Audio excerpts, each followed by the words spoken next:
Veux-tu être baptisé en Jésus-Christ? Oui. Alors, nous te baptisons en Jésus-Christ.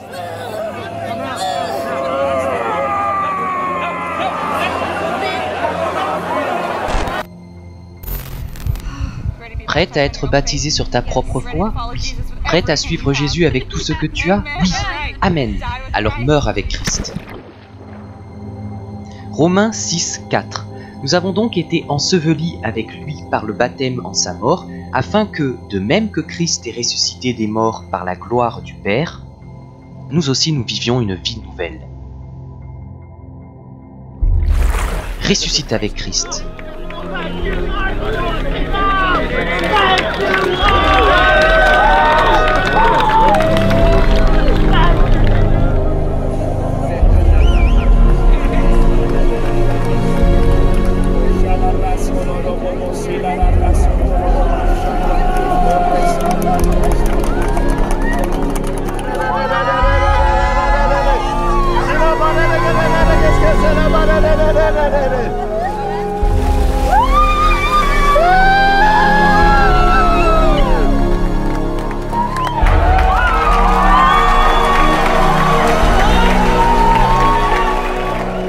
Je suis libre. Je suis libre.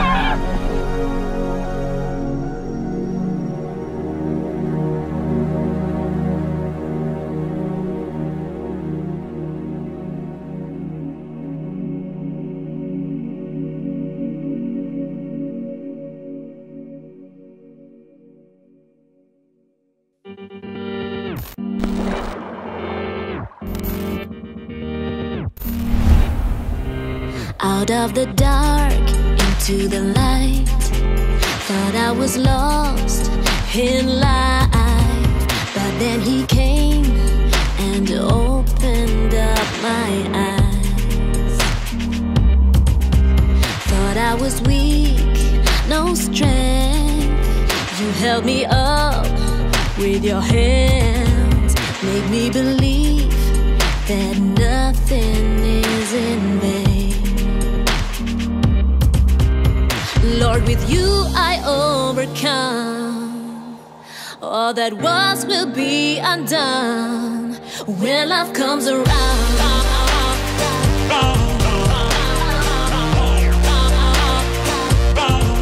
When he comes around.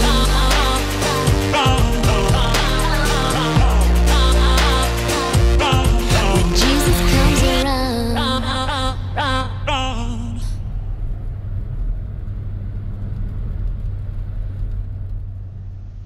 La vie est comme un rythme cardiaque, il y a des hauts et des bas. Tu as de grands combats et de grandes victoires et ça continue comme ça. Et si c'est plat, alors tu es mort. Il y a tant de gens qui vivent cette vie banale, la même routine encore et encore et qui ne vivent jamais vraiment. Nous vivions cette vie, nous ne vivions pas vraiment, nous n'étions pas vraiment vivants car nous faisions sans cesse les mêmes choses, en espérant un résultat différent. J'ai découvert que le christianisme ordinaire est sans danger. Le christianisme traditionnel est sans danger. Même en le faisant paraître radical, il est sans danger. Nous savons quoi faire, nous connaissons les gestes, nous savons comment monter en haut de l'échelle. La famille connaît clairement la marche à suivre. Mais quand j'ai commencé à marcher par le Saint-Esprit, c'était totalement pas dangereux, mais incertain. Tu n'as aucune idée de ce que sera demain. Mais c'est sans danger car on sait que Dieu le Père nous tient dans ses mains. Église du château de Wittenberg. Derrière moi se trouve l'église où la réforme de Martin Luther a débuté. Il y a exactement 500 ans, à cette époque, Martin Luther est venu avec ses 95 thèses. Sur cette porte derrière moi, parce qu'il a vu que quelque chose n'allait pas avec l'église catholique. Et de là, nous avons vu le début de ce qu'on appelle la réforme et l'église luthérienne.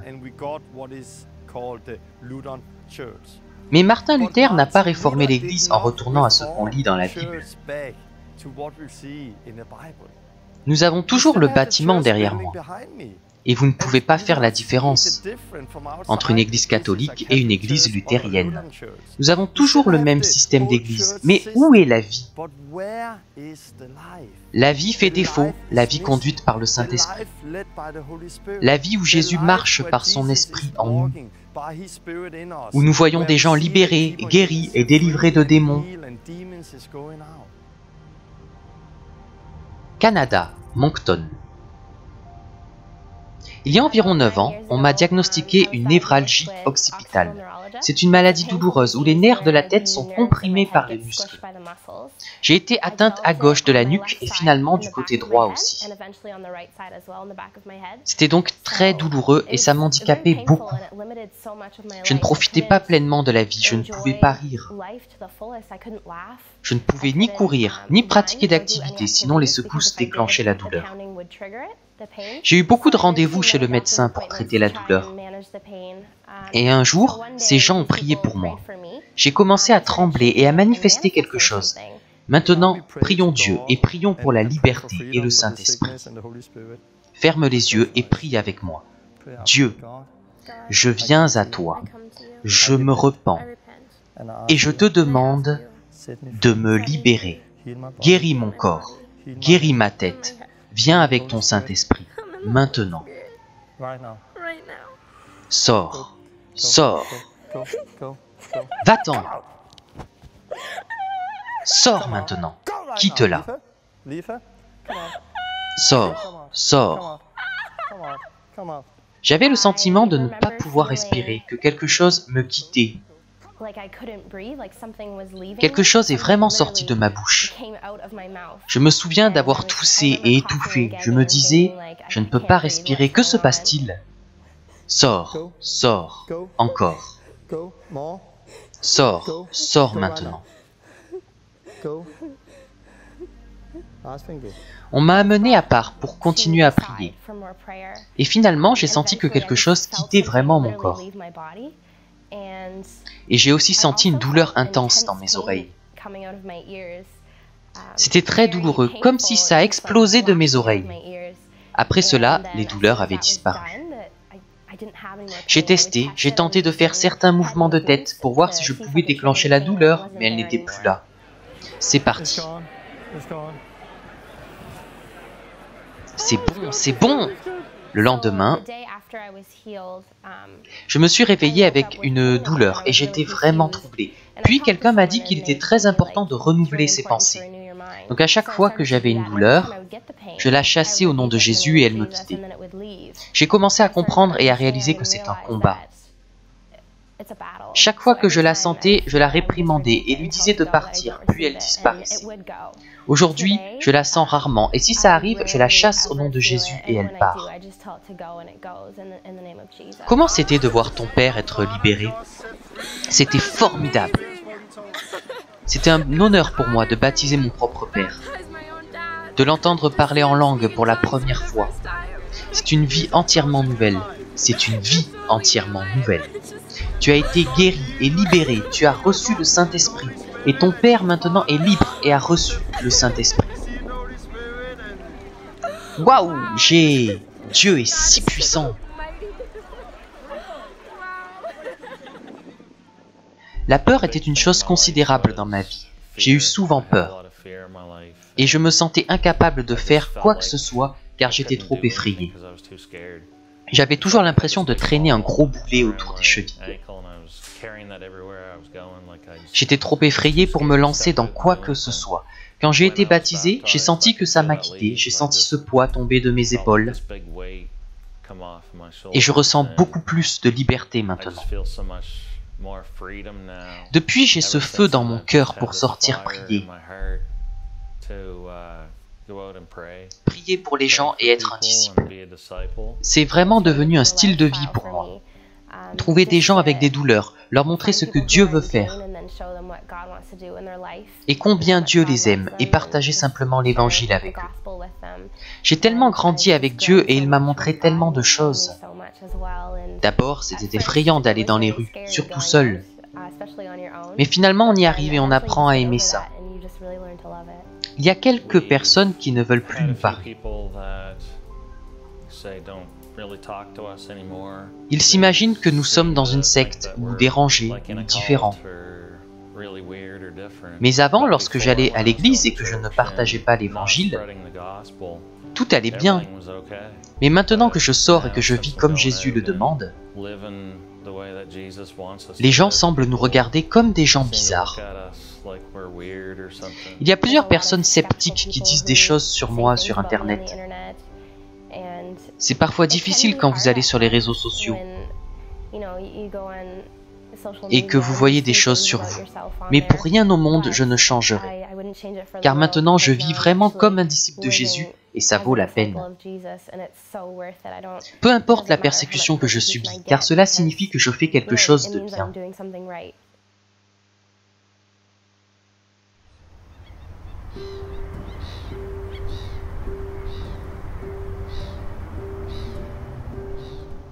Quand vous décidez d'avancer et de vivre une vie conduite par l'Esprit de Dieu, et que vous commencez à voir du fruit et que vous grandissez, alors un des signes les plus naturels, c'est que vous serez persécuté. La persécution prend plusieurs formes, mais elle viendra. Et elle doit venir. La Bible dit que quiconque veut vivre une vie conforme à Dieu sera persécuté. Alors, il n'y a aucun moyen d'y échapper. Pour moi, la persécution, c'était quelqu'un me menaçant d'une épée, en me disant de renier Christ ou voulant me crucifier. Beaucoup de chrétiens sont choqués de découvrir d'où vient la persécution.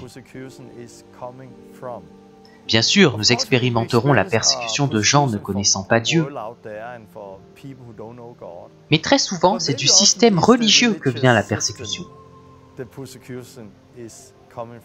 De notre famille, nos amis, des gens qui nous sont proches, des gens de l'Église. Et c'est un choc pour beaucoup, car ils n'y sont pas préparés. Je ne m'attendais pas à ce que mes amis ou ma famille nous regardent bizarrement, lancent des rumeurs ou nous calomnient. Quand des gens que vous aimez et appréciez, que vous comptez parmi vos vrais amis, vous tournent le dos, commencent à mentir à votre sujet et à vous persécuter, ça fait vraiment mal car vous ne l'avez pas vu venir. C'est triste, mais il est très facile d'échapper à la persécution en faisant des compromis. Si faisons cela, des compromis, alors la persécution cessera. La vérité, c'est que la persécution n'est pas notre ennemi. La persécution est en fait notre ami. La persécution nous aide à grandir. Il y a deux types de personnes, celles qui expérimentent la persécution et se retirent, et nous ne voulons pas lui ressembler, mais nous voulons être celles qui, face à la persécution, ne se retirent pas, mais au contraire tombent à genoux, prient Dieu et le cherchent. Donc la persécution nous aide à nous rapprocher de Dieu. La persécution nous aide à nous examiner nous-mêmes, à mourir à nous-mêmes. Car personne n'aime être persécuté, mais c'est un des outils de Dieu aujourd'hui. Et nous voyons cela aujourd'hui.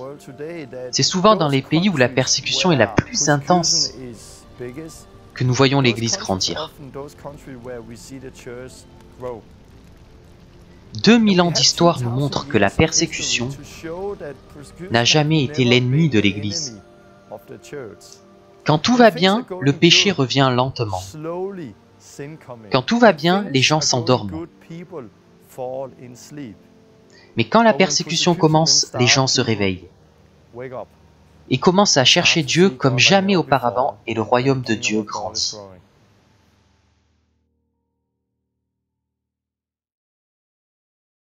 Ladies and gentlemen, this is Mambo number 5. 1, 2, 3, 4, 5. Everybody in the car, so come on, let's ride to the liquor store around the corner. The boys say they want some gin and juice, but I really don't want a little bit of Monica in my life, a little bit of Erica by my side, a little bit of Rita, all I need, a little bit of Tina's what I see, a little bit of Sandra in the sun, a little bit. Allemagne, Berlin. Je suis à Berlin et je vais rencontrer Lou Bega. Il a sorti la chanson Mambo No. 5 il y a quelques années, et il est une personne de paix. Comme dans le livre des Actes, chapitre 10, Pierre fut conduit vers Corneille et sa famille. Tous se sont repentis et ont reçu le Saint-Esprit. Et nous allons voir la même chose. C'est comme dans Actes 19, lorsque Paul arrive à Éphèse et rencontre quelqu'un qui croit en Dieu, mais qui n'a pas encore été baptisé en Jésus-Christ et n'a pas encore reçu le Saint-Esprit. Lou Bega est venu à la foi en Christ, mais il n'a pas encore été baptisé dans l'eau et n'a pas reçu le Saint-Esprit. Mais c'est sur le point d'arriver. Je ne sais pas trop ce qui va se passer, mais je sais que Dieu est là. Alors bienvenue et voyons ce que Dieu va faire. Bonjour, le voici, avec toute sa famille. C'est formidable de vous rencontrer. Le voyage était long? Oui. Torben, salut. Jenniva, heureuse de te rencontrer. Ma femme, moi-même et ma petite fille sommes allés aux Maldives. Une île tropicale magnifique au milieu de l'océan Indien. Nous voulions juste 7 jours de détente, le soleil, la plongée et rien d'autre. Vous pouvez faire le tour de l'île en 5 minutes. Ce que nous avons eu, c'était 7 jours et demi d'orage. Les vannes se sont ouvertes, la pluie tombait. Il n'y avait rien d'autre à faire, nous étions coincés dans nos bungalows. Je tournais en rond dans ma chambre et je me sentais tomber en dépression. Puis j'ai trouvé un livre, j'ai ouvert la Bible et j'ai commencé à la lire. Je me rappelle qu'après quelques pages, j'ai commencé à réaliser que c'était la vérité que j'avais toujours recherchée. Auparavant, j'avais cherché dans plusieurs types de religions. Tout ce qui était à la mode et cool, comme le bouddhisme, des choses New Age, au moins j'essayais de les comprendre. Je n'y ai jamais adhéré, mais j'ai essayé. Mais Jésus-Christ, je l'ai contourné à mon regret pendant tant d'années.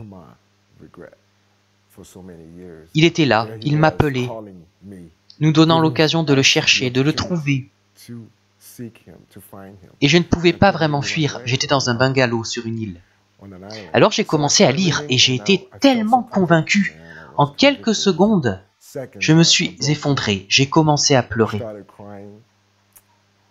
Et maintenant, je sais que c'était le Saint-Esprit.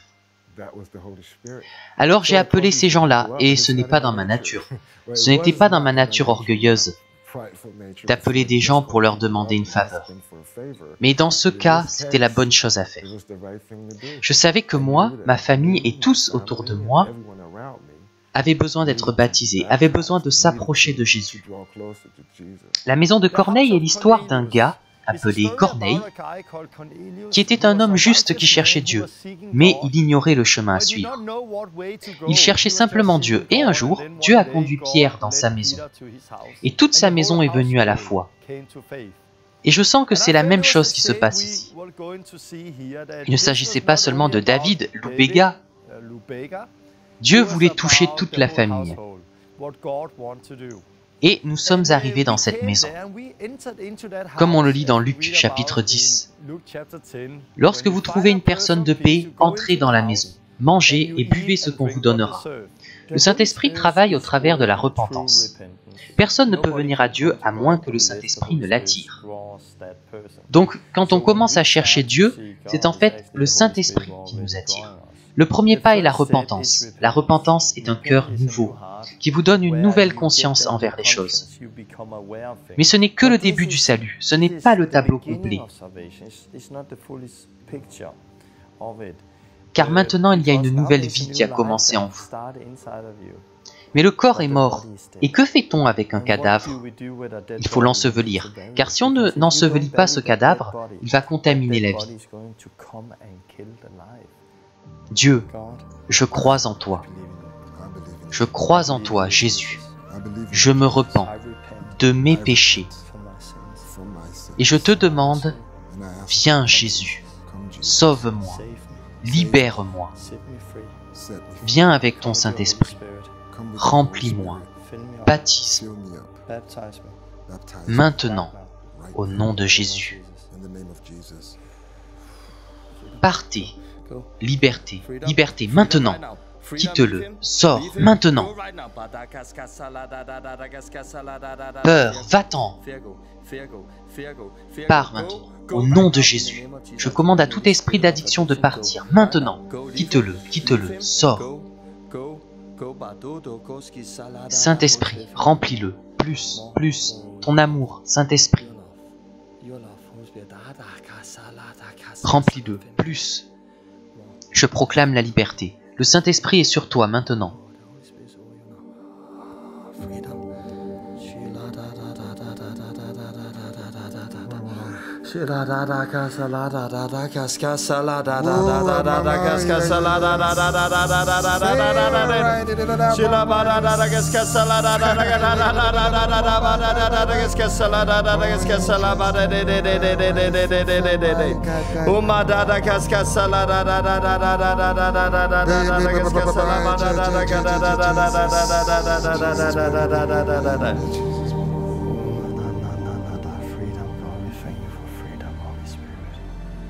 Merci pour un nouveau départ, une fois encore, Père, une nouvelle force en lui, une vie nouvelle, une vie nouvelle. Il y a la liberté en toi, Saint-Esprit, ton esprit, Dieu.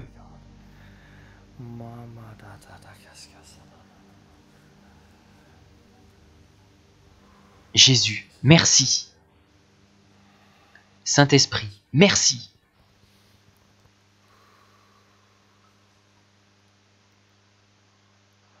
Comment c'était? Étrange, mais génial. Oh, c'est le Saint-Esprit, viens. Un nouveau départ, Dieu, merci pour mon ami ici. Merci pour un nouveau départ, Saint-Esprit. C'est toi qui l'as attiré. Tu l'as attiré. Dieu, c'est un nouveau départ. Je proclame la liberté. Je peux juste me rappeler que je me suis senti comme un bébé. Je ne trouve pas d'autres mots. Je me suis senti comme un nouveau-né. Le terme « nouvelle naissance » est vraiment adéquat. Car vous vous sentez comme un nouveau-né, vous êtes neuf. Vos transgressions, vos iniquités, vos péchés sont effacés, ils sont oubliés. Vous savez simplement que le Père, à ce moment, a oublié vos péchés. J'étais si joyeux et propre que tout mon entourage, ma femme, n'a pas pu me parler pendant 30 minutes, avant que ce soit son tour, car nous étions sur deux voies différentes à ce moment-là. J'ai été né de nouveau, en esprit, pas encore dans l'eau, mais en esprit, et elle ne l'était pas encore, donc elle me regardait avec méfiance. Genre, qu'est-ce qui s'est passé? Car nos esprits n'étaient pas en accord à ce moment-là.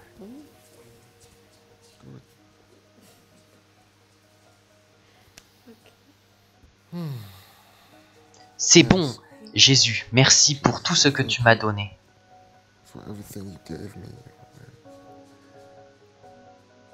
Même les jours où j'étais rebelle et ne t'écoutais pas, ne t'obéissais pas, tu ne m'as jamais abandonné. Tu m'as donné une famille, tu m'as donné de l'amour, tu m'as donné tout ce que je possède. Alors il est temps de te donner en retour.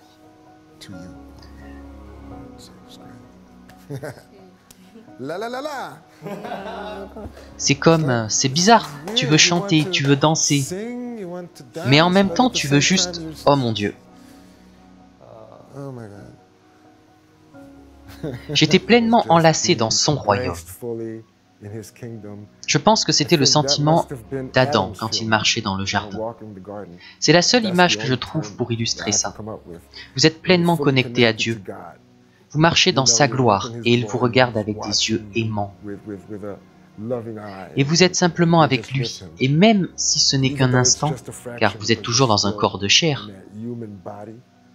mais c'était vraiment le meilleur moment de ma vie.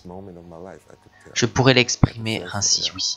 C'était de loin meilleur que de gagner un Grammy, ou de devenir champion du monde du foot, ou que sais-je. C'est du solide. Finalement, vous voulez partager cette liberté, ce salut avec tous. Et c'est un don gratuit, vous devez seulement capituler. Dieu n'est pas le problème, nous sommes le problème. Mais au lieu de nous envoyer en enfer, il a fait quelque chose de grandiose. Il nous a donné une chance. Ce qu'il a fait, c'était d'envoyer son Fils Jésus-Christ. Il n'a pas connu le péché. Il est venu sur terre, pur comme Adam et Ève, sans péché. Et il a marché parmi nous, comme Adam et Ève. Mais alors que nous avons tous péché, lui seul n'a jamais péché. Alors qu'il n'avait jamais péché, les hommes l'ont crucifié comme un criminel. Puis il a été enseveli. Mais parce qu'il était le seul sans péché, il est ressuscité. Puis il est monté au ciel et a envoyé son Esprit Saint sur terre. Que devons-nous faire maintenant? Nous devons croire en Jésus et croire dans ses paroles. Et il a dit que nous devions nous repentir envers Dieu. Puis il a dit que nous devions naître de nouveau, d'eau et d'esprit. Nous avons partagé l'évangile, puis avons commencé à prier pour eux. C'était tellement puissant, l'un après l'autre, ils ont été libérés de démons, guéris. Et la présence de Dieu était très forte dans cette maison. Dieu, je me repens, et je te demande de me libérer. Douleur, pars, quitte-la. Je commande à cet esprit de la quitter maintenant. Pars, pars. Saint-Esprit, remplis-la, plus, laisse aller.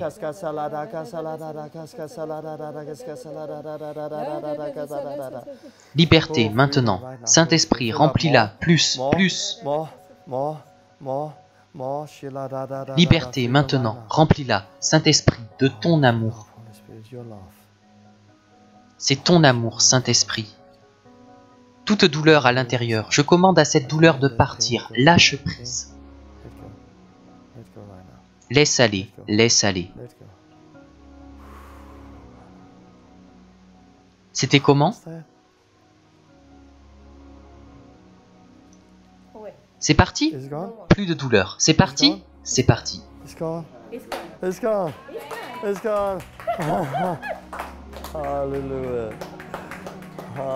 C'est parti, plus de douleur. J'avais ça depuis des années.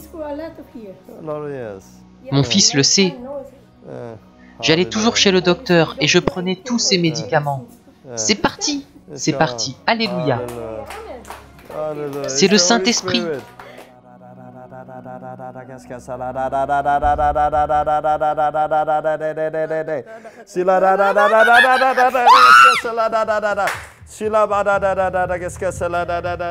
Dernière chose, pars. Parle. Dernière chose, pars. Sors. Nous commandons à cet esprit de partir maintenant. Alléluia. Un nouveau départ. Je suis libre. Je suis libre. Merci Seigneur.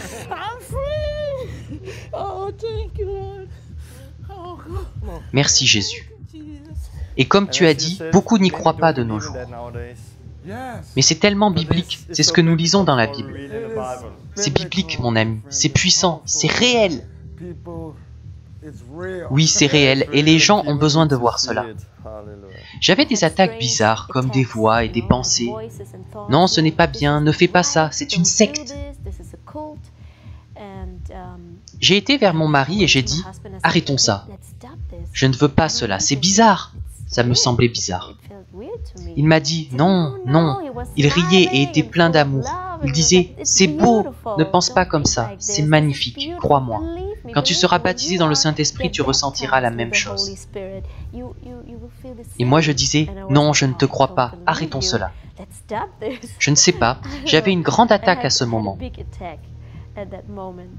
Puis il a prié pour moi et waouh! Dieu, je viens à toi. Je te demande pardon pour ce que j'ai fait. Je prends cette douleur, je te la donne. Et je pardonne tous ceux qui m'ont blessé.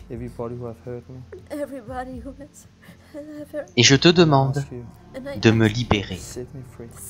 Viens avec ton Saint-Esprit et remplis-moi maintenant.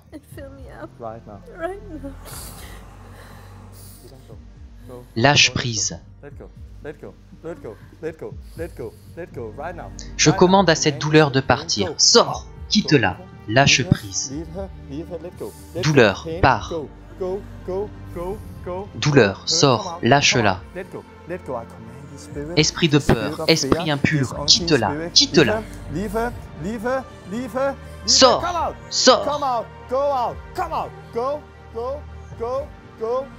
Je me souviens que je suis tombé et j'ai senti quelque chose me quitter.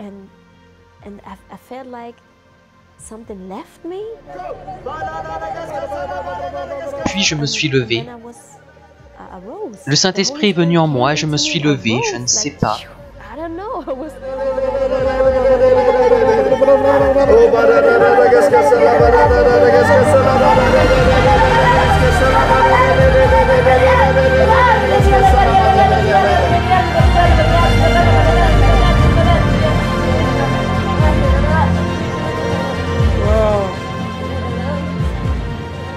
J'étais si bruyante. Sur le moment, j'étais aussi choquée. Waouh, je fais beaucoup de bruit. Mais c'était la puissance du Saint-Esprit.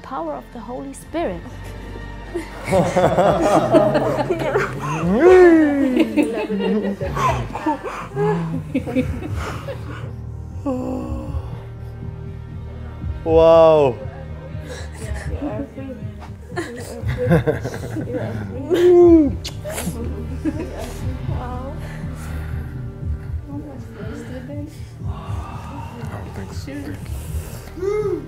C'était comment?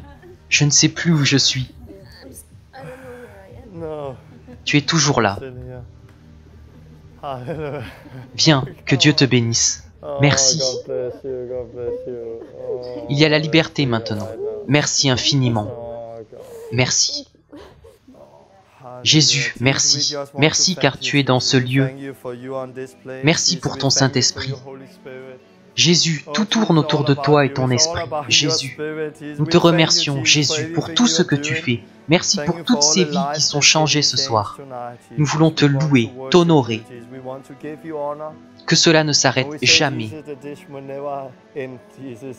C'est notre vie, Jésus. Voilà de quoi il s'agit. Nous voulons voir venir ton royaume, Jésus.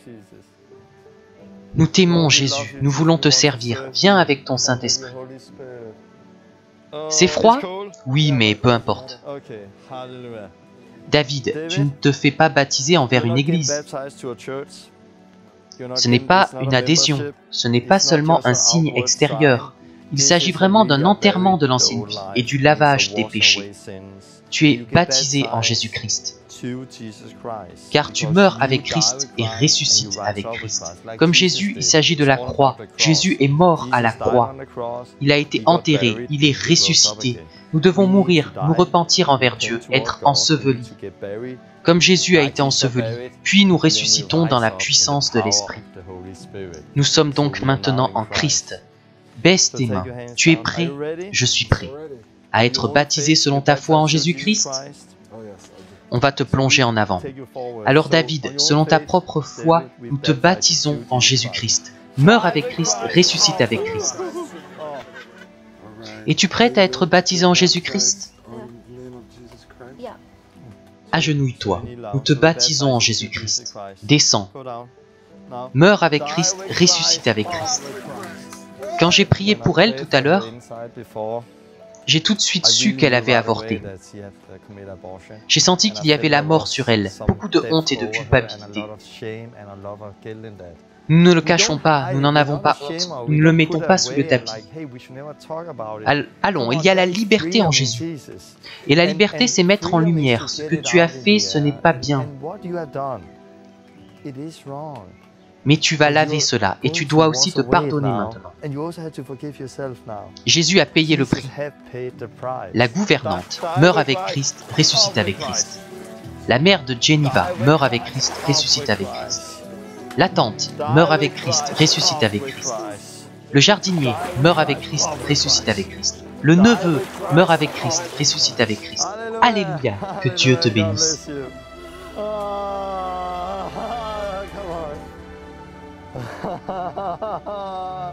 Que Dieu te bénisse.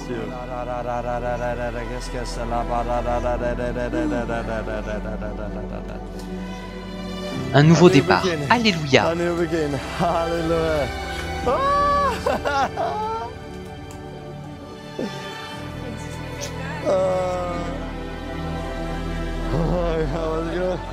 C'est une nouvelle vie. C'est pour ça que Jésus est venu, pour nous libérer. C'était fantastique, et tu en veux plus. Et tu commences à comprendre que Jésus est vraiment vivant. Et il ne nous a jamais vraiment quittés.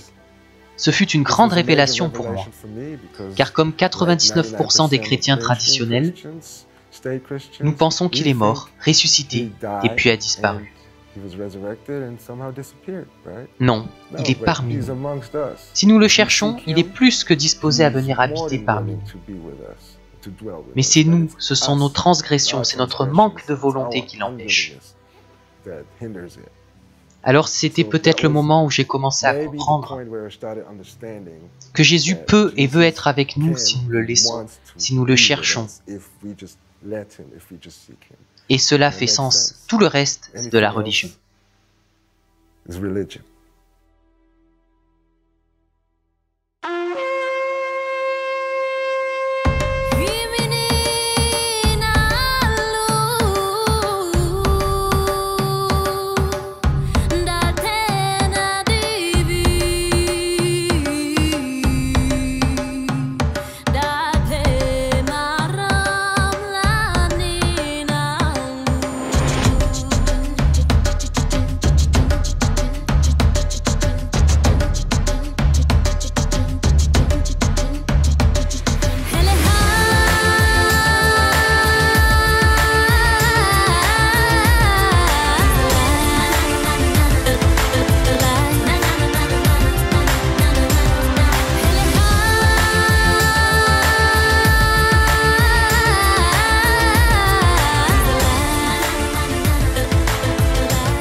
Israël, Jérusalem.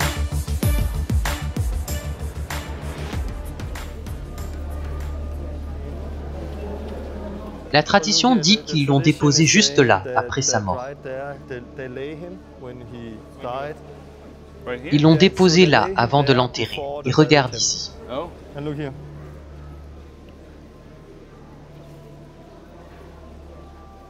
Si les gens connaissaient vraiment Jésus, ils n'auraient pas besoin de faire ça. Jésus a dit qu'il s'agit d'esprit et de vérité. Tu n'as pas besoin de venir ici pour adorer Dieu. Il est venu sur terre pour que chaque chrétien puisse être une pierre vivante. Mais ces pierres sont mortes. Nous sommes maintenant les pierres, là où Jésus-Christ vit. C'était très choquant pour moi de voir comment les gens en Israël adorent tout ce qui est en rapport avec Dieu, mais n'adorent pas Dieu. Chacun a créé son propre système de croyance, et ils adorent leur système de croyance, leurs règles, les traditions, ce qui a été enseigné, ce qui a été dit, mais ils n'ont pas une relation avec Dieu lui-même. Beaucoup de gens grandissent avec la religion. Ils grandissent avec le christianisme comme religion, sans jamais savoir qui est vraiment Dieu, sans connaître Jésus en tant que personne. Il y a une grande différence entre la religion et le christianisme que Jésus a apporté. J'ai été élevé catholique jusqu'à mes 14 ans. Puis j'ai été sauvé, j'ai rencontré Dieu et ça a changé ma vie. Nous étions un petit nombre qui aimait vraiment Dieu. Mais avec le temps, le groupe a grandi et nous en avons fait une église. J'ai servi Dieu pendant environ 19 ans dans la même église, la même communauté. Au Pérou où je suis né et plus tard dans d'autres pays où j'ai vécu. J'ai fait de mon mieux car pour moi la seule façon dont je pouvais servir Dieu, faire quelque chose d'utile pour Dieu, c'était au travers de l'église. Donc mon meilleur ami et moi étions leaders et mon frère était le pasteur. Et c'est devenu un autre système où nous étions en compétition avec les autres et voulions que les gens soient sauvés pour notre propre intérêt. Bien sûr ce n'était pas conscient mais avec le temps le Saint-Esprit était parti. Le péché revient, tu commences à lutter, tu te demandes « Qu'est-ce qui se passe ?» J'étais responsable de la musique, de la louange, des concerts, des études bibliques, de l'évangélisation et de pas mal d'autres choses. J'ai aidé aussi pour le ménage, les événements, les campagnes. Je faisais tout mon possible car je pensais que c'était la façon de servir Dieu. Que puis-je faire d'autre pour lui ? Ce qui est étonnant, c'est qu'après ces 19 ans, je n'ai jamais vu une âme être sauvée. Et Dieu m'utilisait pour amener des gens à Christ.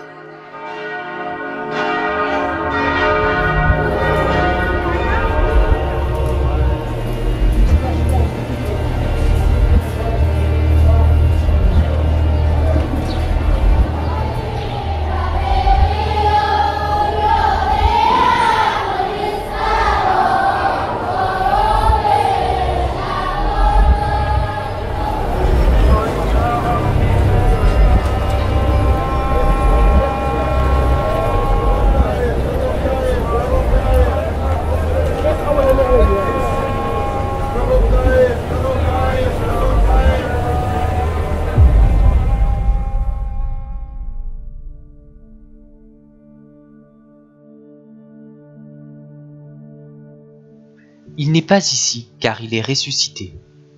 Que signifie le fait que le tombeau soit vide? Ça signifie qu'il est vivant.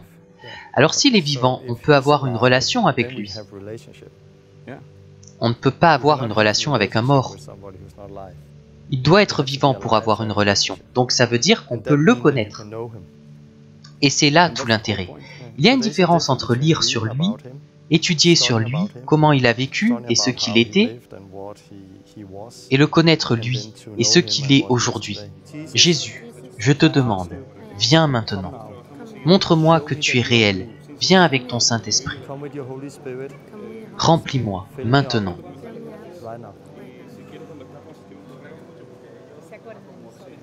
Plus, vous sentez? Oui. C'est comment? Incroyable. Avez-vous déjà ressenti ça? Non. C'est plus fort que ce que vous avez expérimenté là-bas, n'est-ce pas? Oui. Parce que Jésus est vivant. Donc Dieu s'est révélé, a ouvert mes yeux et maintenant j'ai tout laissé derrière moi. Et chaque semaine, le Saint-Esprit parle. Il guide ma vie, me dit quoi faire. Arrête ça, va par ici, va par là. Et c'est incroyable. C'est comme si ma vie n'était plus à moi. J'ai vraiment dit à Dieu, tout ce que tu veux est à toi. Et tout d'un coup, ma vie ressemblait à ce que je lisais dans les Actes. C'était bouleversant pour moi de réaliser que ce que je faisais à l'église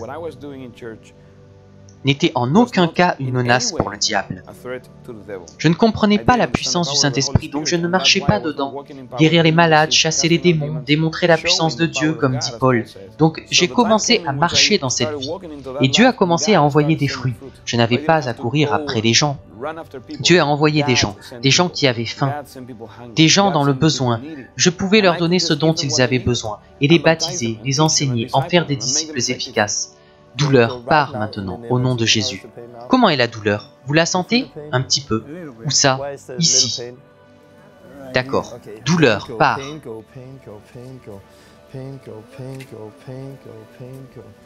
Au nom de Jésus, j'ordonne à la douleur de partir. Je me sens vraiment différent. Ah oui? Douleur, pars. Dieu, merci pour la force. Force pour mon ami ici. Force dans tout son corps. Merci pour la force dans ses muscles. Merci pour la force, Dieu. Comment ça va? C'est parti.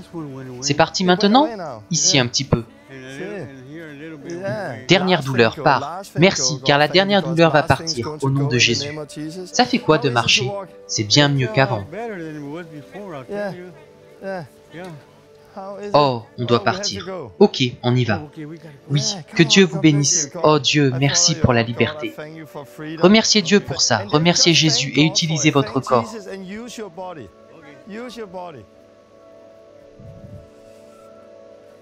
Voici ce que Dieu fait. Nous sommes à Capharnaüm, où Jésus a vécu. Et cet homme était dans une chaise roulante depuis 1 an. Il avait un problème avec un nerf dans le dos et dans la jambe. On l'a juste arrêté pour parler et j'ai commencé à marcher avec lui. Et c'est devenu de mieux en mieux. Ils sont même revenus pour me proposer de l'argent. Mais on ne veut pas d'argent car on a reçu gratuitement. Et on va donner gratuitement, c'est Jésus-Christ. Essayez d'imaginer, Jésus a marché ici, guérissant les malades et prêchant l'évangile dans cet endroit. Mais Jésus est le même aujourd'hui, il n'a pas changé. Nous sommes son corps ici sur terre, nous sommes le corps de Christ. Nous sommes appelés à aller dans le monde et à faire comme lui. C'est ça, la vie. Si on regarde la religion aujourd'hui, n'importe laquelle, catholicisme ou judaïsme ou islam ou n'importe quelle religion, dans toutes, on doit travailler pour être assez bon. On doit travailler pour son salut. Mais quand on regarde ce que Jésus a fait, il est venu et il a tout fait pour nous. La réalité, c'est que nous sommes esclaves, et un esclave ne peut se libérer lui-même. Si tu es captif, tu ne peux pas te libérer toi-même. Et nous sommes captifs, nous sommes esclaves du péché. Donc il est impossible de se libérer, peu importe nos efforts. C'est pour ça que Dieu nous a donné la loi, pour nous montrer le péché. Et qu'on ne peut pas se sauver nous-mêmes. Et puis Jésus est venu l'accomplir, il est venu nous libérer du péché. Il a payé le prix parfait, le sacrifice parfait pour notre liberté, afin que nous soyons libres. Il est devenu péché afin que nous soyons revêtus de sa justice.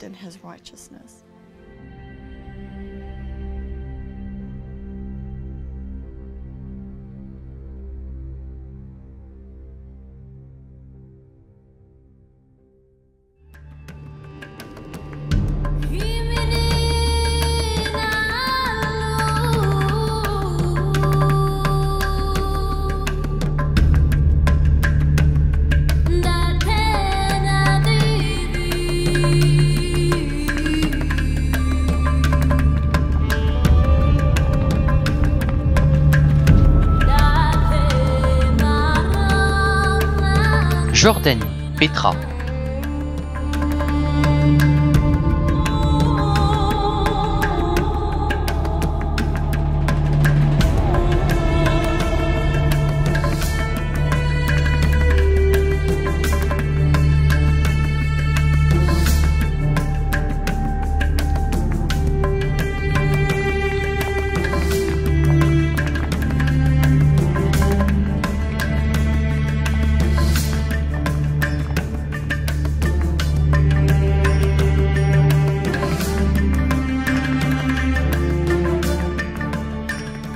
L'un des guides, qui avait 18 ou 20 ans, tirait l'un des chevaux. On a terminé avec lui seul pour descendre la montagne. Et on lui a partagé ce qu'on faisait. As-tu mal quelque part? Moi? On peut t'aider. As-tu mal? Vraiment? Oui, regarde. D'accord, que s'est-il passé? Un cheval descendait de là. Peux-tu lever ton bras? Oui, mais quand je tiens quelque chose, il redescend tout seul. Peux-tu tenir mon bras? Essaye de pousser vers le haut. Je pousse, un instant. Quand je tiens quelque chose, il va redescendre tout seul.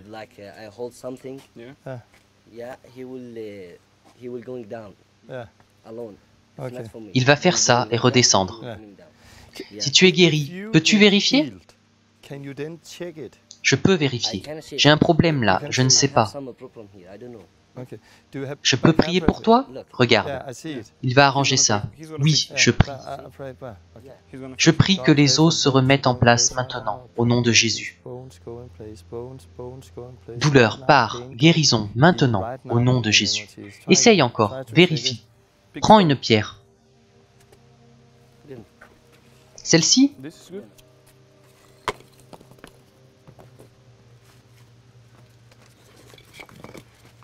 Tu vois, je ne peux pas. Encore? Oui, vraiment. Tu vois? Tiens ma main, tiens-la ici. Tu vois? Dieu, liberté, maintenant dans le muscle. On te commande de te remettre en place. On commande la force. Os, reprends ta place maintenant, au nom de Jésus. Guérison maintenant, au nom de Jésus. Essaie encore. Tu vois? C'est mieux? Oui, c'est mieux. Dernière chose, pars. Liberté complète dans les muscles, les nerfs, les os. Liberté maintenant, au nom de Jésus. Essaie encore. C'est facile? Maintenant tu peux le faire? Oui, vraiment. C'est comment? Je sais pas, c'est le Dieu pour vous? C'est Dieu. Vraiment? Oui, c'est Dieu qui vient de te guérir. Vraiment? Oui. Maintenant c'est facile. Vraiment, tu as vu, c'était comme ça. C'est Dieu. Quand j'avais 18 ans, tu as 18 ans? Oui. Quand j'avais 18 ans, j'ai regardé vers le ciel et j'ai dit, Dieu, si tu es là, viens et prends-moi, je veux te connaître. Quelques jours plus tard, j'ai entendu parler de Jésus. As-tu entendu parler de Jésus? Oui, Issa. Et quand j'ai dit, Issa, Jésus, j'ai besoin de toi, viens et sauve-moi. Je l'ai appelé, il est venu, il a pardonné mes péchés. Et Dieu est venu en moi. Vraiment? Oui, et maintenant on peut prier pour les gens et suivre Jésus. Waouh, c'est bien. Je ne croyais en rien avant, j'avais 18 ans. J'avais beaucoup de problèmes, ma mère était malade. Mais j'ai dit, Dieu, si tu es là, je veux te connaître. Et j'ai entendu parler de Jésus, et j'ai pensé, est-ce juste? Mais ensuite je l'ai rencontré et il a changé ma vie. Issa est formidable. Issa est mort sur une croix. Tu connais l'histoire? Et il a été enterré. Mais ensuite, il est ressuscité. Par la croix, par ce qu'il a fait, on peut avoir le pardon pour ce qu'on a fait de mauvais. Mais des gens ne le connaissent pas. Beaucoup ne le connaissent pas. Mais ce que j'ai fait avec toi, si tu le connais, tu peux le faire avec d'autres. Moi aussi? Oui, je ne le connais pas. Mais si tu le connais, si tu dis « Issa, je veux te connaître, je veux vivre avec toi », je peux lui parler? Tu peux parler avec lui et tu peux vivre la vie que j'ai expérimentée. Dieu, je crois en toi. Je crois en toi, Issa. Issa, je te demande de venir. Montre-moi que tu es réel, maintenant. Ferme les yeux, maintenant. Remplis-le plus. Remplis-le. Liberté maintenant, force au-dedans. Permets-lui de voir, Issa, que tu es réel, que tu l'aimes, que tu es mort pour lui. Issa, merci pour ton Saint-Esprit. Merci, Saint-Esprit. Viens et touche-le maintenant. Viens avec la joie, liberté en lui. Qu'il comprenne que tu es la vie, Jésus. Que tu es vivant et que ton esprit agit partout dans le monde. Ici aussi, Seigneur.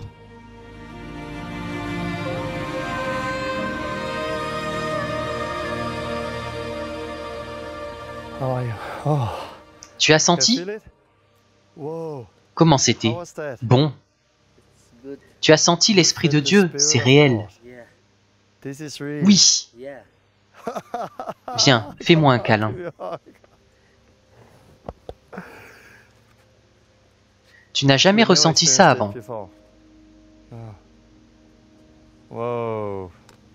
C'était Dieu. Oui.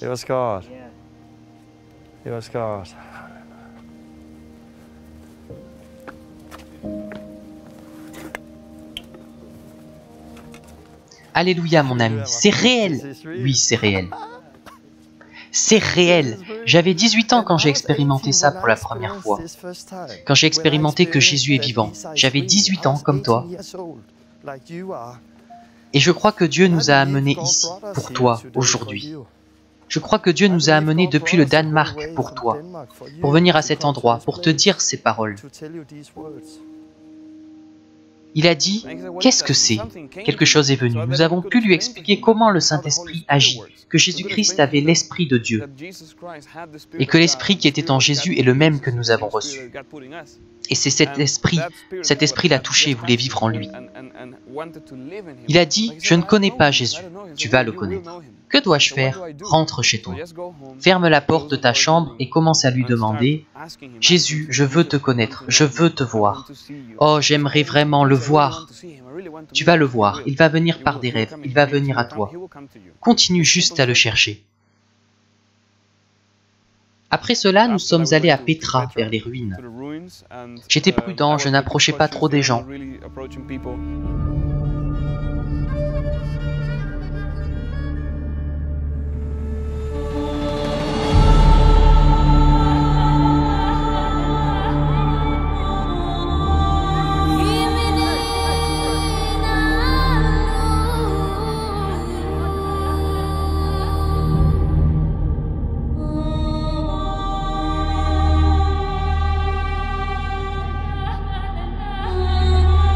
Une douleur, vous savez?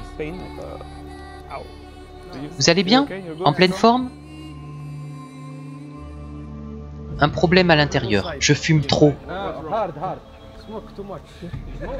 Au nom de Jésus-Christ, je prends autorité sur toi et je t'ordonne de partir. Et je proclame la guérison complète dans ces poumons. Poumons, soyez restaurés. Grandissez à nouveau, au nom de Jésus-Christ. Tu peux?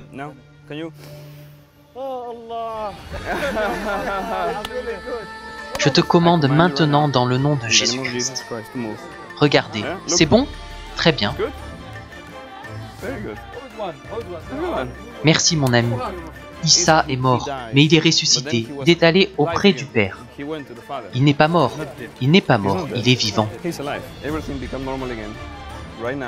Ce n'est pas de la magie. Je suis un homme normal, comme toi. C'est l'Esprit de Dieu. Au nom de Jésus-Christ, je proclame que toute douleur quitte ce corps. Je chasse les ténèbres dans ce garçon, au nom de Jésus-Christ. Touche-le maintenant avec ton Saint-Esprit. Remplis-le et bénis-le. Photo!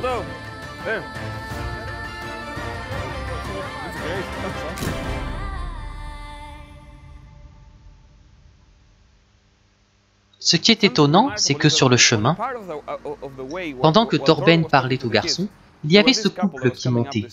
Ils avaient l'air arabes et la dame portait un foulard. Plus tard, Torben s'est approché d'eux. Il n'était pas arabe, mais américain. J'ai été surpris par ma façon de penser. Nous leur avons parlé et nous avons fini par prier pour eux. Et ils ont reçu le Saint-Esprit, juste ici, à Petra.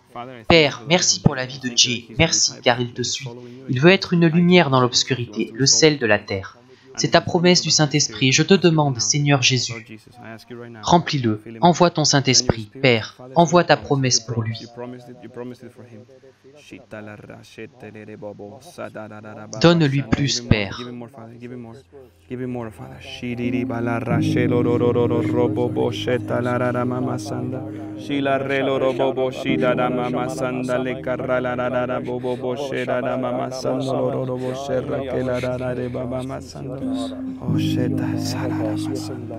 Amen. Tu l'as reçu, frère. C'est à toi. Merci. Dieu est rempli avec la puissance du ciel. Jésus a quitté la terre pour l'envoyer. Quand il était là, les gens pouvaient seulement entendre Dieu s'il lui parlait face à face. Il pouvait seulement aider 3, 4, 10 personnes. Mais maintenant, l'Esprit peut t'enseigner. Tu peux juste demander à Dieu et il va te répondre. Il va te parler. C'est puissant, très puissant. Génial, mec. Je t'aime, mon frère. C'est étrange, parfois on a une fausse idée sur les gens. Et on entend que quelque chose arrive, mais on peut provoquer des choses. À n'importe quel moment, avec n'importe qui. Il est juste question d'aimer les gens, de montrer de l'acceptation, en les approchant naturellement, et puis leur partager simplement la vie qui est en eux.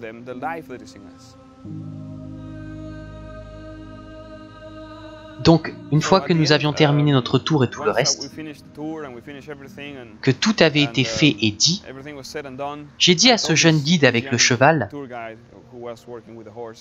j'ai un cadeau pour toi, j'ai un livre pour toi. Il a dit, ok, je veux bien. Donc nous sommes allés à la voiture. Nous avons ouvert les valises et Lars avait des Nouveaux Testaments.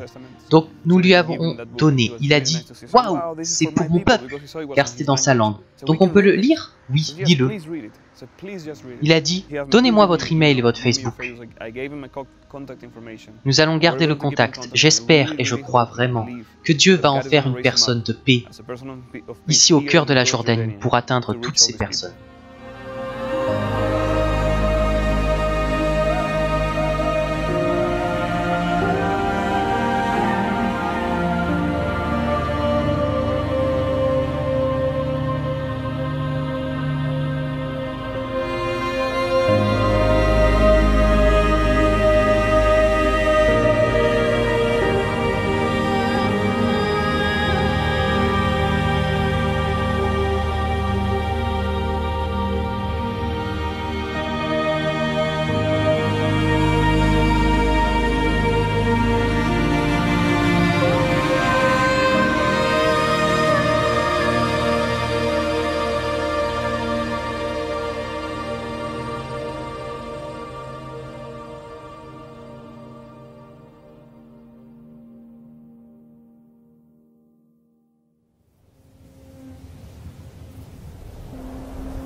Le christianisme est un voyage.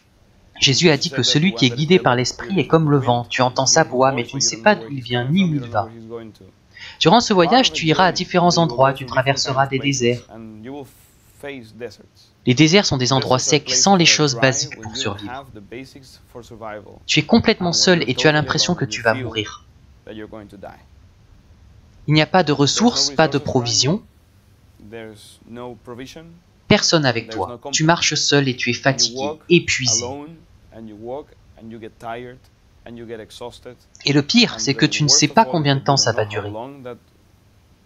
Tu ne sais pas combien de temps tu vas y rester. Tu ne sais pas si tu vas trouver de l'eau ou une oasis. Mais tu dois continuer à marcher.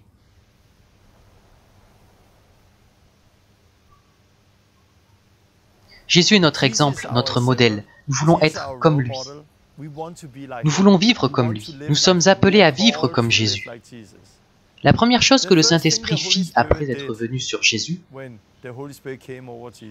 c'est de l'emmener au désert. Et pendant 40 jours, Jésus a jeûné et il a été tenté.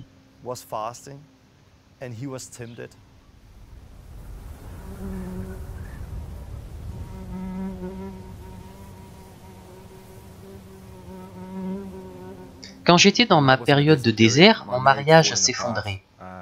De longues journées de travail, épuisé physiquement, pas d'amis et un nouveau pays, pas de famille, on se sent si seul. Tu n'as plus la communion à l'église car tu n'as plus le temps d'y aller. Donc tout à coup, je me suis senti vraiment seul. Je ne savais pas comment m'en sortir. J'étais en dépression, je voulais mourir.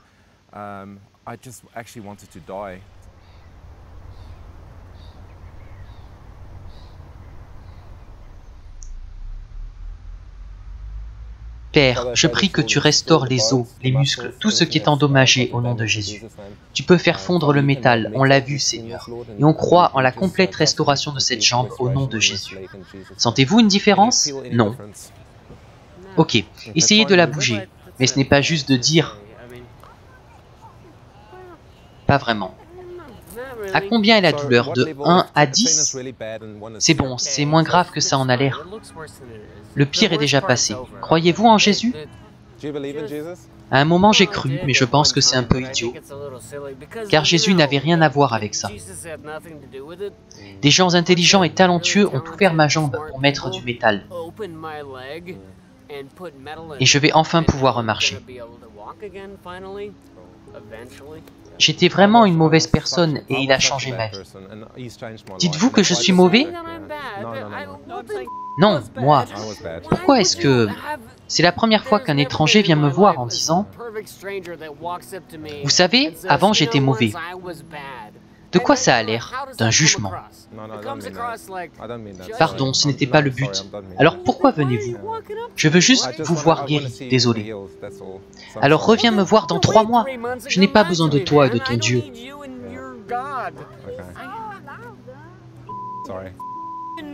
J'ai la science. Il y a du métal dans la jambe. Ça ne s'est pas trop bien passé, je pense qu'il était un peu ivre. Il s'est fâché quand on a commencé à parler de Jésus. Il s'est levé, vraiment fâché, et sa femme aussi. J'ai l'impression qu'ils étaient en train de se disputer. Dans une telle situation, lorsque les gens se fâchent contre vous, c'est parfois effrayant. Je sentais la peur en moi, je voulais juste m'enfuir. Évidemment, nous ne voyons pas de guérison à chaque fois. Quand on voit les vidéos sur Internet, ça a l'air facile parce qu'ils ne montrent pas tout. Tous ceux qui ont refusé avant, le nombre de fois qu'ils ont prié avant de voir la guérison. Nous avons dû apprendre à la dure. Au début, je pensais que j'avais un problème. Quand je vais parler aux gens dans la rue et qu'ils refusent, c'est dur. Ça devient de plus en plus facile. Mais c'était très dur pour moi, surtout au début. Douleur, pars, essayez. Non. Non, mec, c'est pareil. Attends, pars maintenant, au nom de Jésus.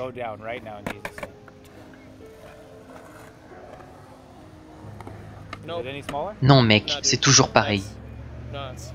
Vous avez mal maintenant? Je prie pour la guérison. Je commande à toute douleur de partir, au nom de Jésus. Essayez, c'est comment? Non, c'est pareil. Que les dernières choses partent au nom de Jésus. Essayez. Non, pareil. Comment savez-vous qu'il y a un Dieu? Comment pouvez-vous savoir? La Bible pourrait simplement être un livre qu'ils ont trouvé, et puis ils en ont fait une histoire. C'est ma vision, désolé. Nous aimerions que ce soit systématique, mais ce n'est pas la vraie vie. La vraie vie, c'est souvent des hauts et des bas. J'ai prié pour tant de gens qui n'ont pas été guéris. J'ai prié pour beaucoup de gens qui n'ont pas reçu le Saint-Esprit. J'ai essayé d'aider des gens et ça ne s'est pas bien passé. J'ai donné de mauvaises réponses. J'ai fait beaucoup d'erreurs. Mais je grandis et j'apprends. Il est bon de grandir et d'apprendre. Ce n'est pas grave de faire des erreurs. C'est ça, être disciple de Jésus. Voir des gens libérés instantanément ou guéris instantanément parce que la vidéo est montée. Les gens doivent comprendre qu'il faut continuer à prier. Continuer. Dans la vidéo, ils ont vu un résultat car ils ont persévéré. Les difficultés et la souffrance font partie de la vie du disciple. Jésus a dit que nous devons porter une croix et ce n'est pas confortable. C'est comme une femme qui accouche. Elle passe par de fortes douleurs. Mais quand le bébé naît, elle ne pense plus à la douleur. Elle ne voit pas son fils comme un symbole de douleur, mais de joie. Et elle oublie les douleurs passées. Elle oublie les 9 mois de grossesse. Car une nouvelle vie est née. C'est ça, la marche chrétienne. On a tant d'histoires, de témoignages. C'est émouvant de penser à toutes les choses que Dieu a faites. Mais avant chaque histoire, il y a eu un temps de souffrance, de défi. Il y a très longtemps, dans une émission télé, j'ai entendu une femme dire que si elle devait choisir entre les grandes difficultés et les grandes joies, elle choisirait toujours les difficultés, car c'est là qu'elle est le plus près de Dieu. À cette époque, je ne comprenais pas ce que ça pouvait signifier. Je pensais qu'elle était dérangée, je pensais qu'elle était folle. Mais depuis, nous avons appris que c'est dans ces périodes difficiles, quand tu es au bout de toi-même, à bout de ressources, alors tu cries à Dieu. Les déserts sont des périodes douloureuses qui façonnent ton cœur. Car lorsque tu n'as plus de ressources sur lesquelles t'appuyer, la seule chose que tu as, c'est Jésus. Et tu ne peux pas connaître Jésus quand tu es distrait par tant d'autres choses. Je m'en suis rendu compte en voyageant avec ma famille sans téléphone. J'ai appris à mieux les connaître car je n'avais pas de distraction. Nous devons parfois éteindre les portables de la vie pour avoir du bon temps et regarder dans les yeux de Dieu. En même temps, cette période douloureuse est aussi belle. On apprend à faire confiance à Dieu et non à son cœur, parce qu'il est très facile de se reposer sur ses acquis. Mais dans ces moments, tu réalises que tu as besoin de Dieu, que si Dieu ne le fait pas, personne ne le fera. Toutes tes performances, connaissances, charisme non plus. Tu as besoin de Dieu.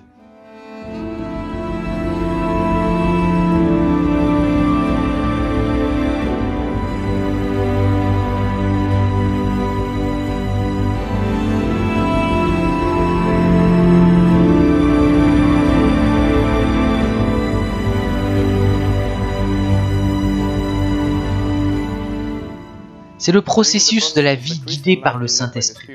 Il y a des défis, peurs, frustrations, batailles, puis viennent la bénédiction et la victoire. Tu oublies les douleurs et tu glorifies Dieu pour tout ce que tu as vécu. Parfois, Dieu n'explique pas sa stratégie ou son but, mais il nous envoie sur une route et nous devons suivre cette route. Les déserts sont des parties de la vie qui nous formeront, nous affermiront, et nous apprendrons à faire confiance à Dieu. Comment vivre dans la foi si nous n'avons pas confiance? Une vie de foi est une vie de confiance. On ne peut pas faire confiance à un inconnu. Et tu apprends à connaître Dieu dans le désert, pas dans les vallées.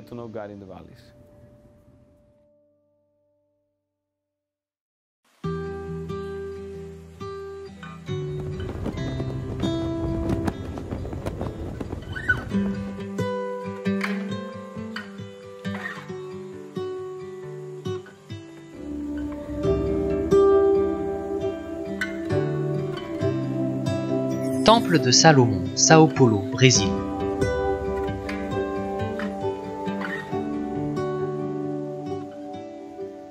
Pourquoi quelqu'un dépenserait-il 300 millions de dollars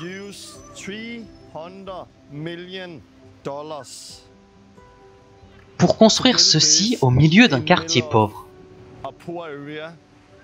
Aucune idée. Sur le chemin, nous avons vu des gens mendier de l'argent, des gens essayant de vendre de l'eau, des gens avec des petites boutiques, essayant de gagner un peu d'argent. Le christianisme a démarré en Israël comme un corps vivant. Pour beaucoup aujourd'hui, le christianisme est une philosophie, quelque chose dans la tête. Pour beaucoup, c'est une institution. On voit ça un peu partout, comme l'Église catholique et dans toute l'Europe. Dans de nombreux pays, c'est une culture. Ça l'était pour moi. J'ai grandi dans cette culture. Et pour beaucoup, le christianisme est un business. Pas seulement aux États-Unis, mais partout. C'est le business le plus fou que j'ai vu.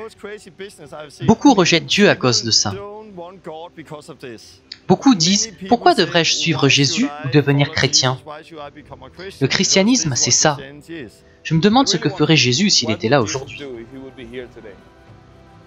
Je pense qu'il prêcherait ici, puis serait jeté dehors. Et alors, il irait prêcher là-bas.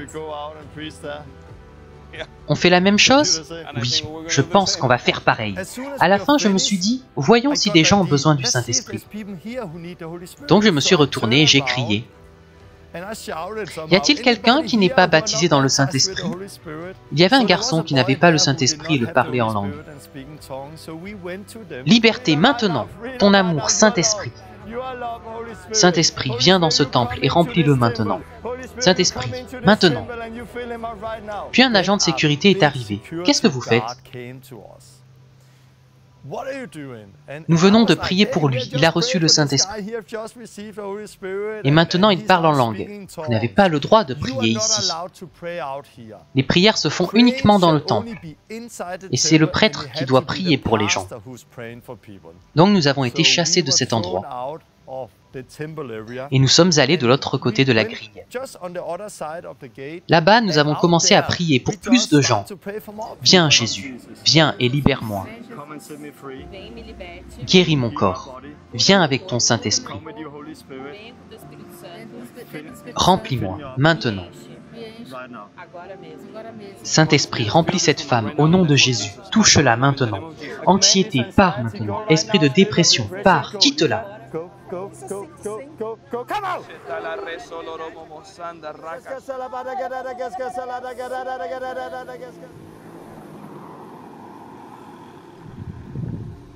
Au coin de la rue, on voit des choses comme ça. C'est inimaginable qu'on dépense autant d'argent simplement pour glorifier une institution. C'est la vraie vie. Où aurait été Jésus? On doit se poser la question. Aurait-il construit un temple pour 300 millions de dollars?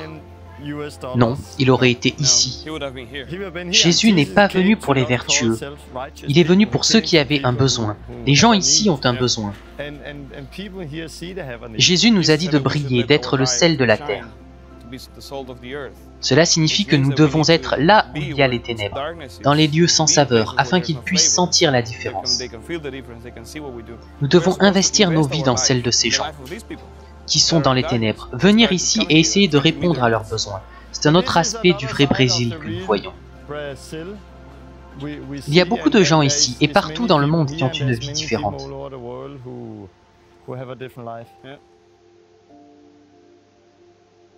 Un jour, nous sommes allés ailleurs et nous avons trouvé une grande église au milieu de la ville. Devant l'église se tenaient beaucoup de pauvres, des sans-abri. Ils étaient allongés sur les pierres et dormaient devant l'église. Je me suis dit qu'il serait bon d'avoir des chaises pour que les gens puissent venir et recevoir la prière. À côté, j'ai vu ce magasin qui vendait des chaises. Un des vendeurs avait un problème au dos. Liberté. Essayez de... E ver se você como se sente diferente. Anda. Olha. Era uma diferença muito grande na sua. Era uma diferença assim, ó. Elle se sent beaucoup mieux. C'est comme si elle n'avait jamais eu la douleur. Puis le patron est arrivé, il croyait en Dieu, mais n'avait jamais été baptisé dans le Saint-Esprit. Donc nous avons prié pour lui et le Saint-Esprit est venu sur lui. Il a rencontré Dieu et a commencé à pleurer et à parler en langue. Puis on a dit qu'on voulait emprunter quelques chaises. Voilà, prenez-les.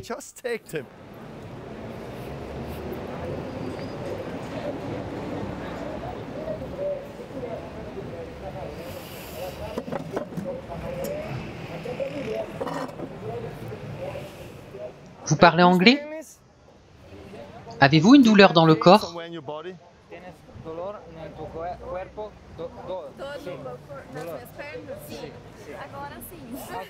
Liberté, maintenant, au nom de Jésus. Douleur, pars. C'est comment maintenant?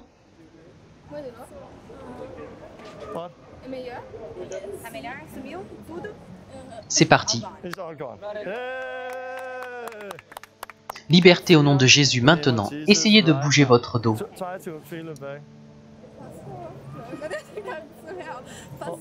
C'est parti? Tout est parti.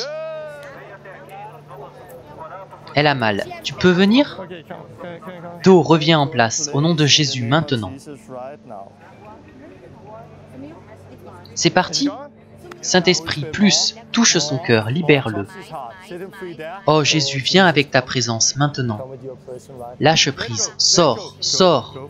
Jésus est là, il veut vous donner une nouvelle vie, la vie dans ses mains. Jésus est la réponse, il est mort sur une croix pour nous libérer. Quand Jésus marchait sur terre, il guérissait les malades. Il délivrait les gens de démons et annonçait le royaume. Les gens rencontrés Dieu ont été guéris et nous avons prêché l'évangile. Des sans-abri qui étaient devant l'église ont vu cela. Et certains sont venus. Il y avait particulièrement un homme pour qui j'ai prié. Je vis dans la rue depuis 26 ans. Nous vivons près d'une église. Nous restons près des marches, moi et les autres sans-abri. D'autres qui étaient dans la même situation que moi. Les membres de cette église ne nous acceptent pas à l'intérieur.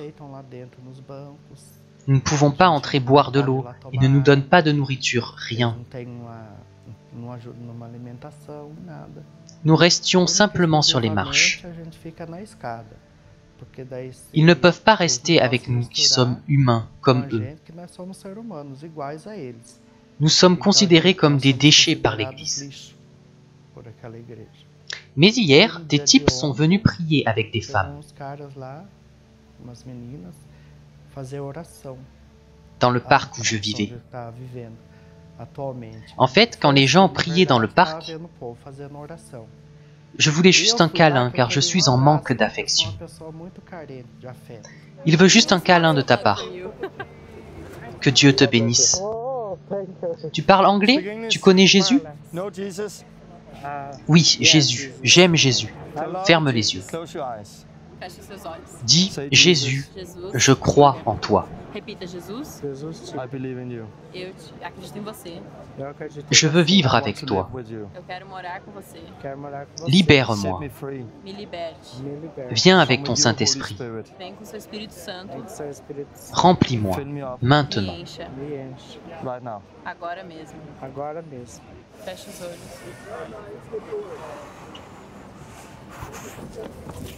Liberté, liberté. Lâche prise, j'ordonne à ce mensonge de partir. Sors. Addiction, je vous l'ordonne, partez. Remplis-le. Tu es vivant, il t'aime. Il y a la liberté.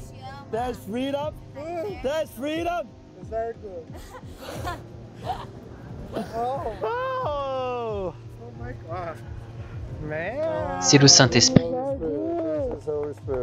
Connaître le Saint-Esprit, être plus près de lui. Une personne sale avec un corps sale et un esprit sale. Puis un type vient prier pour moi et me jette dans les bras du Saint-Esprit, vers Dieu.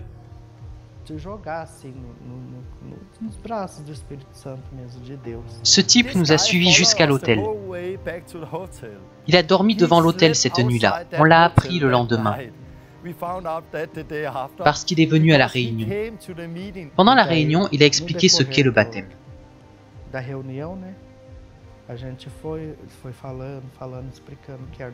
Et comment rencontrer le Saint-Esprit. Ce n'est pas facile pour lui, car Satan va perdre ici.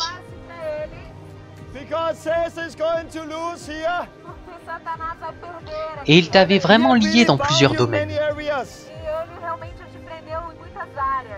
Es-tu prêt, sur ta propre foi, à être baptisé en Jésus-Christ? Donc nous te baptisons en Jésus-Christ. Descends. Meurs avec Christ, ressuscite avec Christ. Quand il est sorti de l'eau, l'Esprit a commencé à manifester. Il était très en colère, il avait un regard maléfique. Pars, pars. Maintenant. Sors maintenant.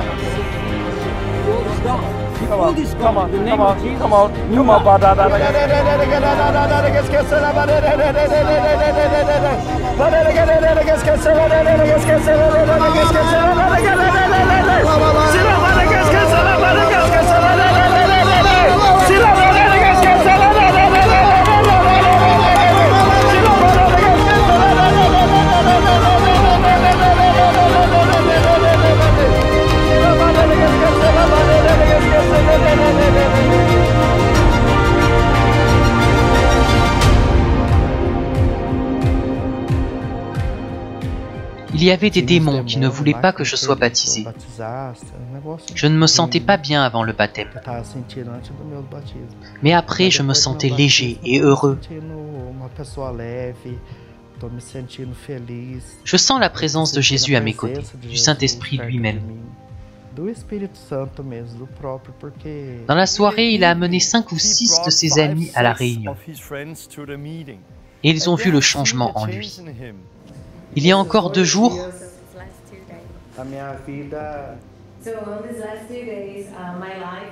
ma vie ne valait rien.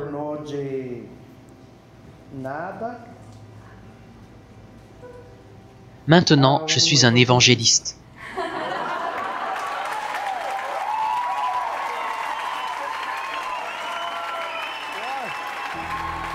Il a dit, je suis passé de rien à évangéliste. Je sentais qu'il fallait faire plus, alors nous avons récolté une offrande pour eux. Nous avons tous donné de l'argent à l'église et l'église a loué une maison pour les sans-abri. Puis ils ont commencé à en faire des disciples et c'était vraiment magnifique. Ils ne sont plus sans-abri, ils sont nés de nouveau, ils sont disciples de Christ et ils ont eu un nouveau départ.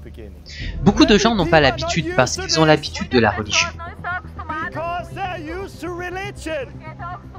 C'est une question de relation.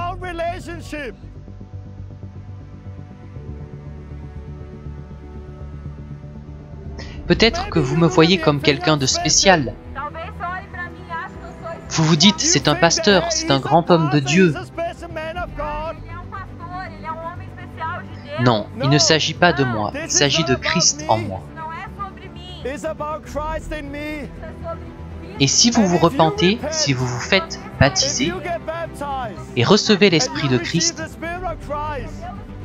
vous aurez exactement la même chose que moi.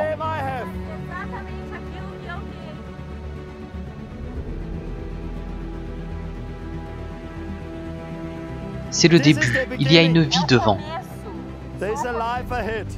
Dans cette vie, il y a la persécution. Dans cette vie, il y a des moments difficiles. Dans cette vie, il y a la douleur.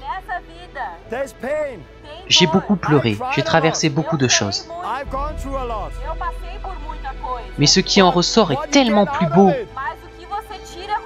It's so much more beautiful. Thank you for healing right now. Déjalo en el nombre de Jesús.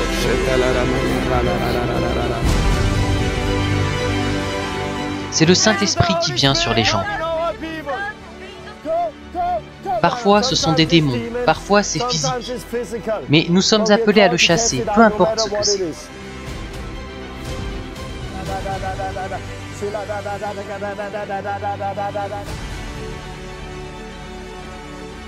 N'aie pas peur, tu l'as en toi. Don't be afraid. You have it inside of you.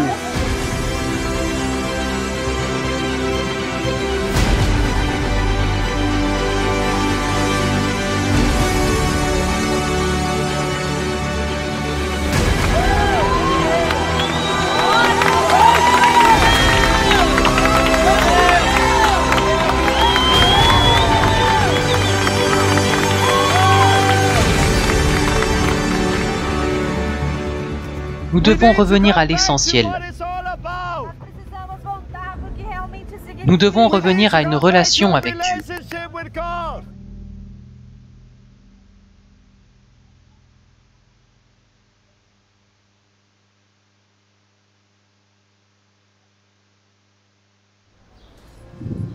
Quelque part à la campagne.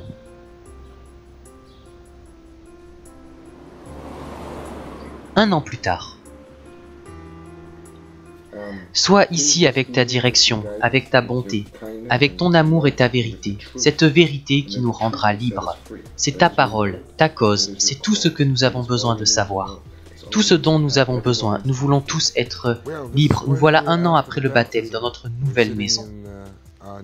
Je dirais que c'était une année remplie, beaucoup de changements. C'est difficile pour moi de bien l'expliquer. Mais ce que je peux dire, c'est que ce n'était pas ennuyant. Nous croyons que Dieu nous a amenés ici dans un but, et ça a un rapport avec deux choses. La liberté personnelle, pour la famille aussi, ce qui est important aujourd'hui. Et avec un appel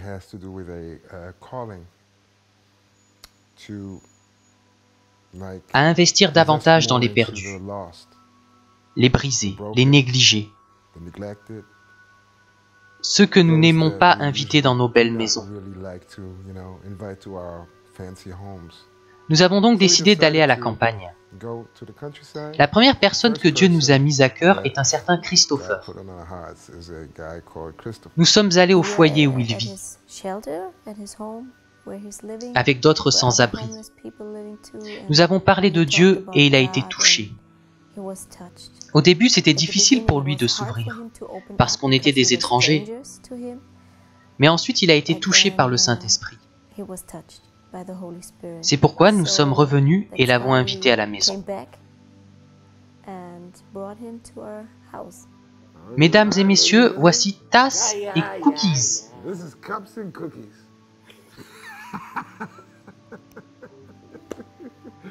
Ok, écoute, ça va t'intéresser. Jésus était sans péché. Sans péché signifie un cœur pur et propre, plein d'amour. Jésus a marché parmi les gens, les guérissant, et a prêché l'Évangile pour qu'ils puissent être libres et avoir une relation avec Dieu afin de pouvoir entrer au ciel. Je me sens vraiment comme une personne différente, je peux le dire. Et beaucoup de choses ont changé dans nos vies. Et je vois la vie de notre angle, complètement différent.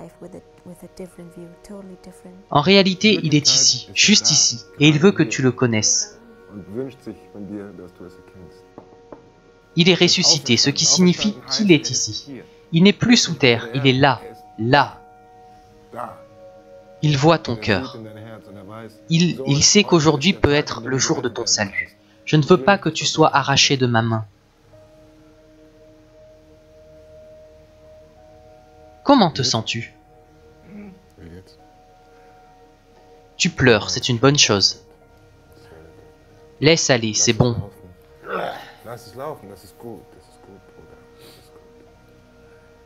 On te prie, Père, mets ton amour dans son cœur et montre-lui l'amour en lui.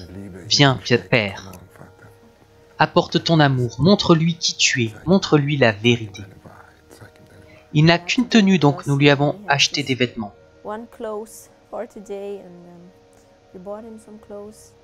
Des bons habits pour la nouvelle création. Donc il va être baptisé. Meurs avec Christ. Ressuscite avec Christ.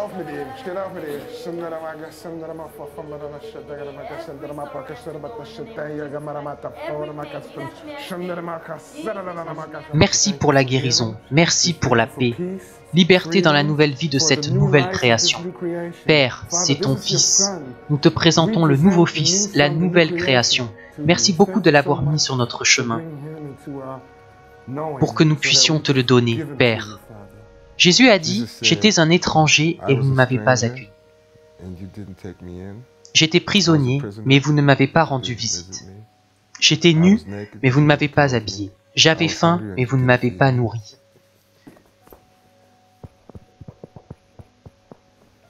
Merci. Tu es plus que bienvenu.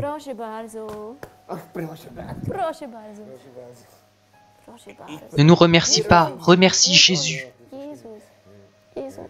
Il ne t'a pas oublié. Tu le sais? Merci, Père.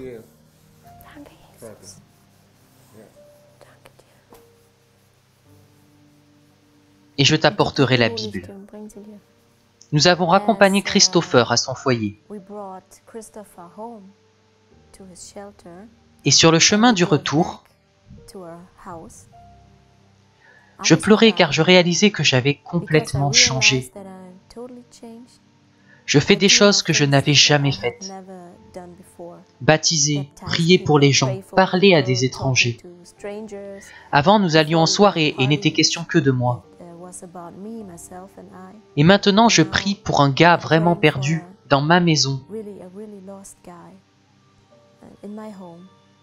Et je le prends dans mes bras. Et l'amour en moi est celui de Jésus, du Christ. Quand tu gagnes un Grammy Award ou un World Music Award, n'importe quelle récompense que j'ai eue, que j'ai reçue, je connais ce sentiment. Les gens vous applaudissent. Et le monde entier se tient devant vous. Il vous adore. Vous êtes le meilleur. Puis tu retournes dans ta chambre d'hôtel et tu es toujours le même. Tu n'es pas devenu autre chose que toi-même. La tristesse arrive, la solitude arrive. Et pourtant, tu sais que le reste du monde t'adore.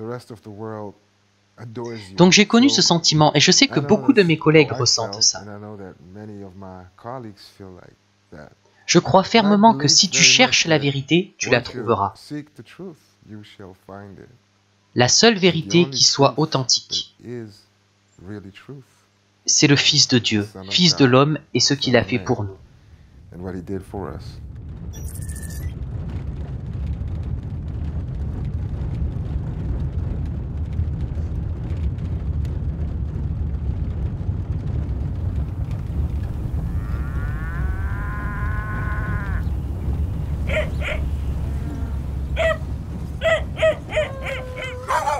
Quelqu'un a-t-il des douleurs? Mon nom est Ils, enchanté. Cola. Bonjour Cola. Il a eu des... Quel est le problème avec votre main? J'ai eu une attaque. Il a eu une attaque. Prions pour ça. Cola? Cola. La pleine mobilité dans ses doigts au nom de Jésus. Tension, sors de ses muscles. Je maudis l'attaque au nom de Jésus. J'ordonne la guérison maintenant au nom de Jésus. Esprit, sors. Sors, sors. Quitte-le. Esprit d'infirmité et de maladie, sors. Je proclame la vie dans Cola au nom de Jésus. Force, reviens. Merci Seigneur, libère-le. Malédiction sur sa santé, sors. Je brise cette malédiction au nom de Jésus. Sors.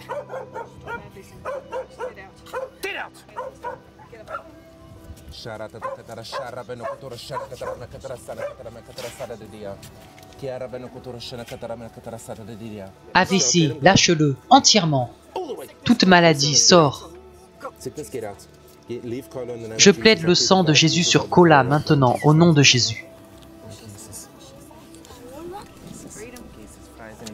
Comment vous sentez-vous?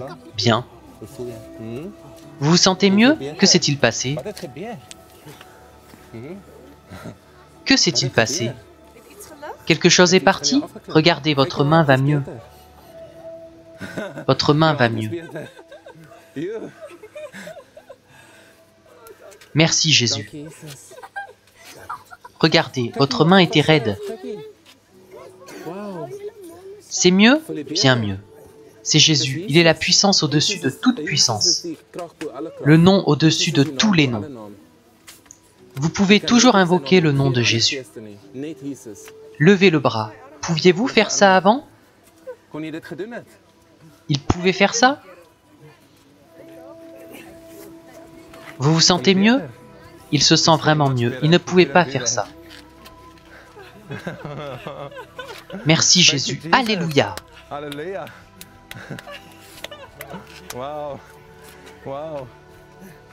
Le bras est relâché. Regardez.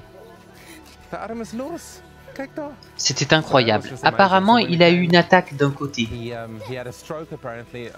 Donc sa main était raide. Il ne pouvait pas l'ouvrir entièrement et ses jambes étaient souvent engourdies.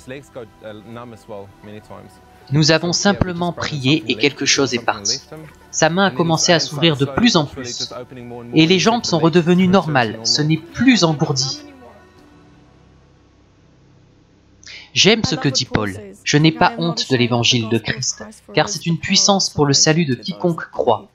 Et c'est ce que nous voyons. Lorsque nous prêchons l'évangile, les cœurs sont changés. Lorsque nous prêchons l'évangile, des gens viennent à Christ. Lorsque nous prêchons l'évangile, des gens sont sauvés. C'est une puissance pour sauver quiconque croit. Jésus nous a commandé d'aller prêcher l'évangile. Ce n'est pas une option. Il n'a pas dit si vous le sentez, si vous avez le temps ou si vous le voulez. Il nous a commandé, vous et moi, les croyants, les chrétiens. Il a dit, allez et prêchez l'évangile à toute la création. Donc si nous ne faisons que guérir les malades, nous n'obéissons pas à Jésus. Si nous ne faisons que des bonnes œuvres, nous n'obéissons pas à Jésus. Il est question de l'évangile, de lui qui descend pour nous sauver du péché et nous donner la puissance de marcher sur terre comme lui. Il nous donne la puissance et l'autorité pour bien le représenter et pour partager la bonne nouvelle autour de nous. Il s'agit de prêcher l'évangile à toute la création. Qui sait jouer aux échecs? Pas moi, mais je sais qu'il y a des règles. Chaque joueur ne peut faire qu'un mouvement à la fois. Voyons quelles sont les règles de Dieu. Au commencement, il a tout créé. Il a bougé, et c'était bon. C'était parfaitement ordonné. Il n'y avait ni famine, ni difficulté. Mais il leur interdit de manger de l'arbre de la connaissance du bien et du mal. Mais l'homme a bougé, il a désobéi et péché. Dieu a vu cela et a dit, ce n'est pas bon. L'homme sort, commence à se multiplier. Leurs enfants volent, tuent, mentent, sont envieux, toutes ces mauvaises choses. Dieu regarda la terre et regretta d'avoir créé l'homme. Un jour, vous vous tiendrez devant lui et vous saurez que vous êtes coupable, car vous avez brisé ses commandements. Beaucoup pensent que si l'on en a brisé un, on reste quand même une bonne personne, ou que l'on peut en réussir 6 et quand même aller au ciel. Mais Dieu dit que si vous brisez une de ses lois, un de ses commandements, vous êtes coupable de tous. Plus grande est l'autorité de la personne, plus grave est la conséquence du péché. Nous pouvons donc nous tenir devant un Dieu saint, juste, sans péché, puis être jugés et aller dans sa prison, l'enfer. Car ce sont ces lois que nous brisons. Et si nous comprenons cela, alors nous savons que nous avons besoin d'un sauveur. Il a donc envoyé son Fils, Jésus, pour payer le prix, pour les sauver. Donc c'est à qui de jouer? À nous. Dès que nous disons « Père, pardon pour ce que j'ai fait contre toi », que l'on bouge, il bouge aussi et pardonne nos péchés. Dès que nous faisons baptiser en Jésus-Christ, il nous rend purs. Il bouge immédiatement et nous remplit du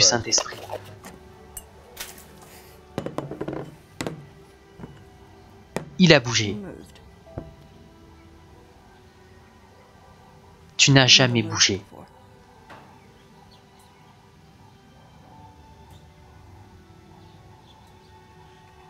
Que vas-tu faire?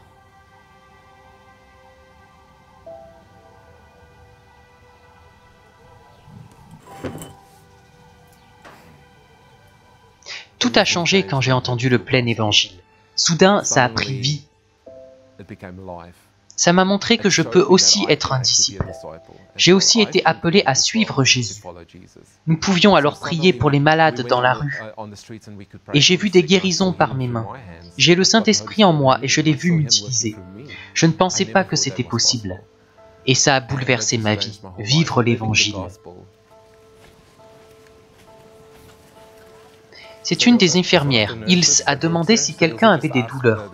Elle a dit oui, entrez. Donc nous allons voir.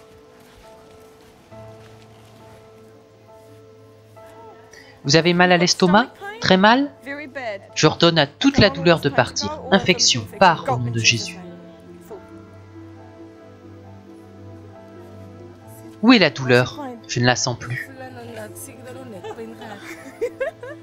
Jésus, Jésus guérit.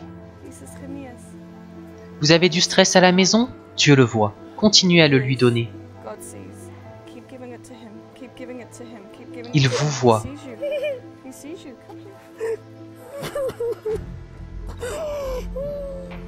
La douleur est partie? Vous vous sentez bien? Vous n'avez plus besoin d'attendre ici.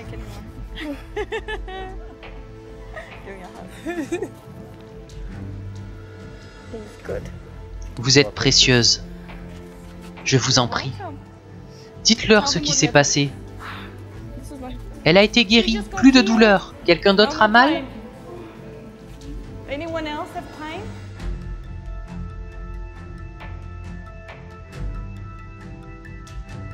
On n'obéit pas à Jésus pour avoir des bons points ou des récompenses. On lui obéit parce qu'on l'aime, pour ce qu'il a fait pour nous. Donc on veut le glorifier, on veut l'élever. On veut que le monde sache qu'il est le Sauveur, qu'il est la bonne nouvelle venue pour le monde.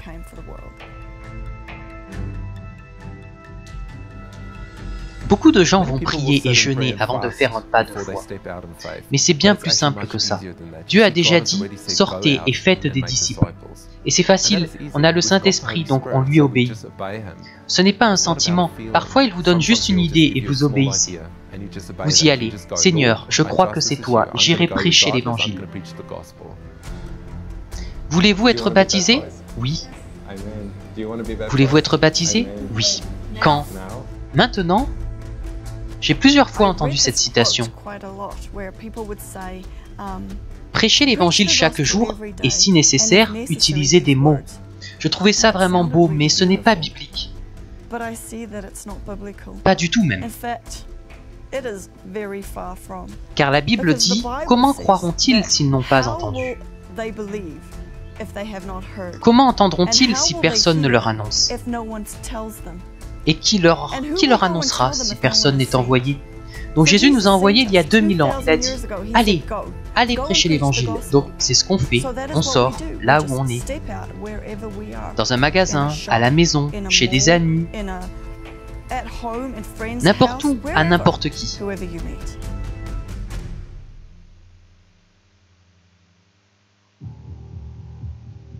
Dieu veut donner cette vie à chacun de nous. Lorsque tu as goûté à cette vie, tu ne peux pas revenir à la religion. Tu ne peux pas revenir à l'ancienne chose, tu seras changé pour toujours.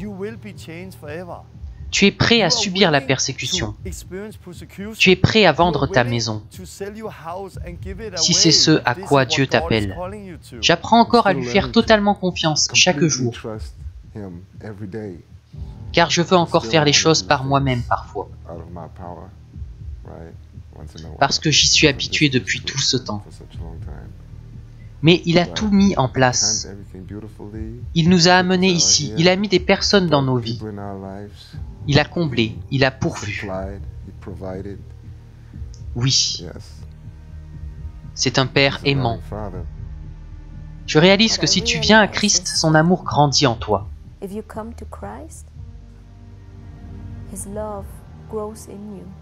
Tu as l'amour pour les autres, ce sont les eaux vivantes, c'est épanouissant. Et j'encourage chaque personne.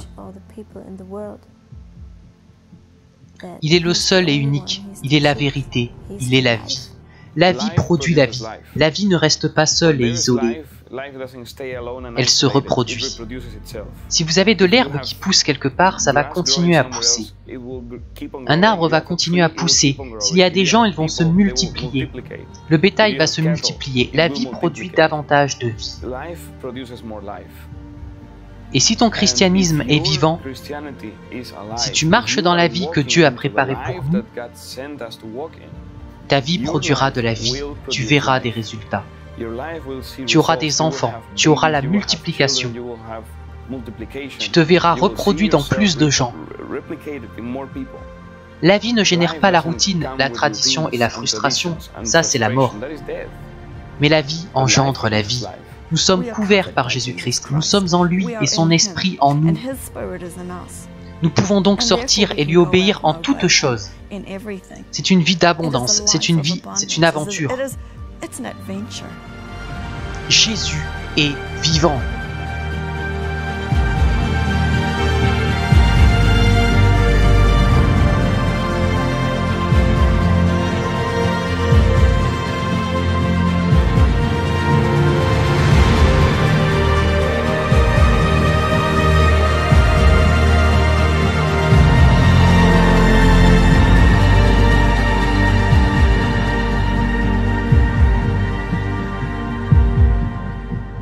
Jésus est mort pour que nous ayons la vie. On peut l'avoir, lui. C'est une relation. Le moniteur cardiaque n'est plus une ligne droite. Soudain, il y a un rythme cardiaque, car nous avons la vie.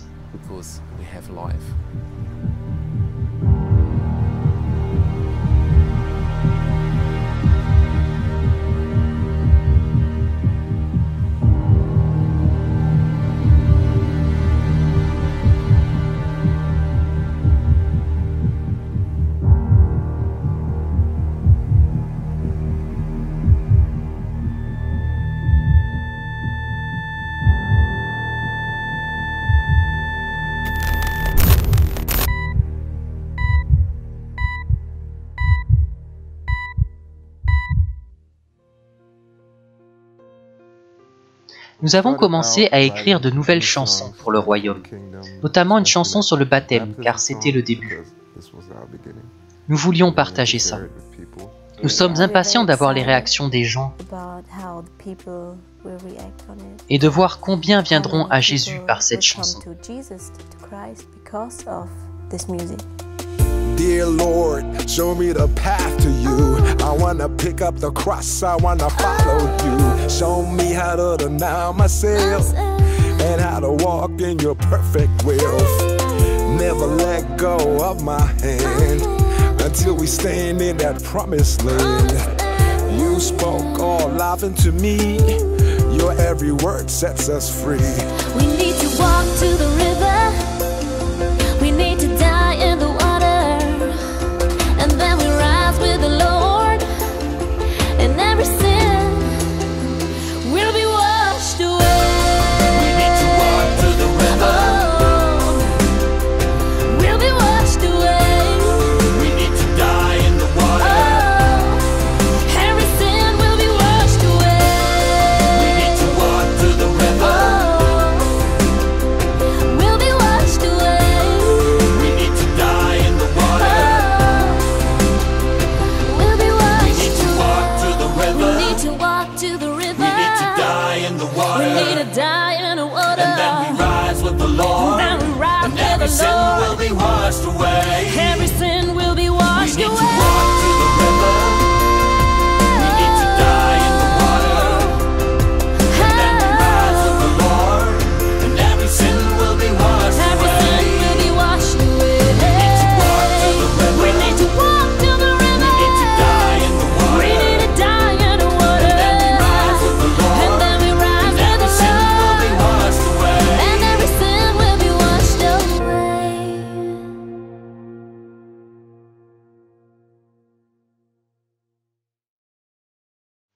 Jésus, que toi seul sois honoré au travers de ce film, que les gens te servent et te suivent toi seul. Harvest is plentiful, labor is few. If you look round like a merry-go, you see that it's true. All these workers don't know where to go or what to do. Direction is always in question. Well, I got a question for you. Tell me, if a farmer sees a harvest and it's ready, does he stay or does he go? Yeah, or does he stand outside the barn with the waving of his arms, start hoping the harvest come through the door, man? Knowing that it's plentiful, well, I'm just asking questions, but the answers, man, I already know. That farmer grabs his tools, gets to reaping, cause he know that time is short and there's a lot of work to do, man. Everybody wanna see a move of God, but nobody moving, yeah. In order to be part of a movement, you gotta be in movement, yeah. Jesus is telling us go, that is a commandment. So please tell me which part to go. Aren't we understanding, man? So go, woo, andale, go. I know that there's temptation to lay low, but you gotta come out of your comfort zone, cause the harvest is plentiful, labor is few. We gotta go out and get to the reaping. The fruit is so ripe, but there's no one retrieving. Then we sit around like, oh God, what I do? When there's a whole harvest out there that just grew. Just go, andale, go. Man, we gotta go, man, andale, go. Andale, go. We gotta go, man, andale, go. Come on, andale, go. We gotta go, man, andale, go. Just go, yeah, yeah, just go. Yeah, yo, we gotta go, I ain't kidding. We are given the light that's not meant to be hidden. We are given the life that's not meant to be living in fear. Caught up in bondage and habitually sinning. Jesus died on the cross, not to save us from hell, but to save us from sin, the part of us that rebels. Now we supposed to be free, no ties down to rebellion. Glory be to the Father, deserving of all the honor. Man, we shouldn't ask God for permission to do what he commanded. Nah, don't gotta say, Lord, let your kingdom come, cause it's already landed. Yeah, and we were not saved by good works, but we were saved for them, yeah. And works of faith are necessary for our lives. Man, we cannot ignore them, man. So go preach the gospel and go heal the sick. Don't focus on whether you got the gift. Cast out the demon if it needs to be done. Then show them these signs always point to the sun.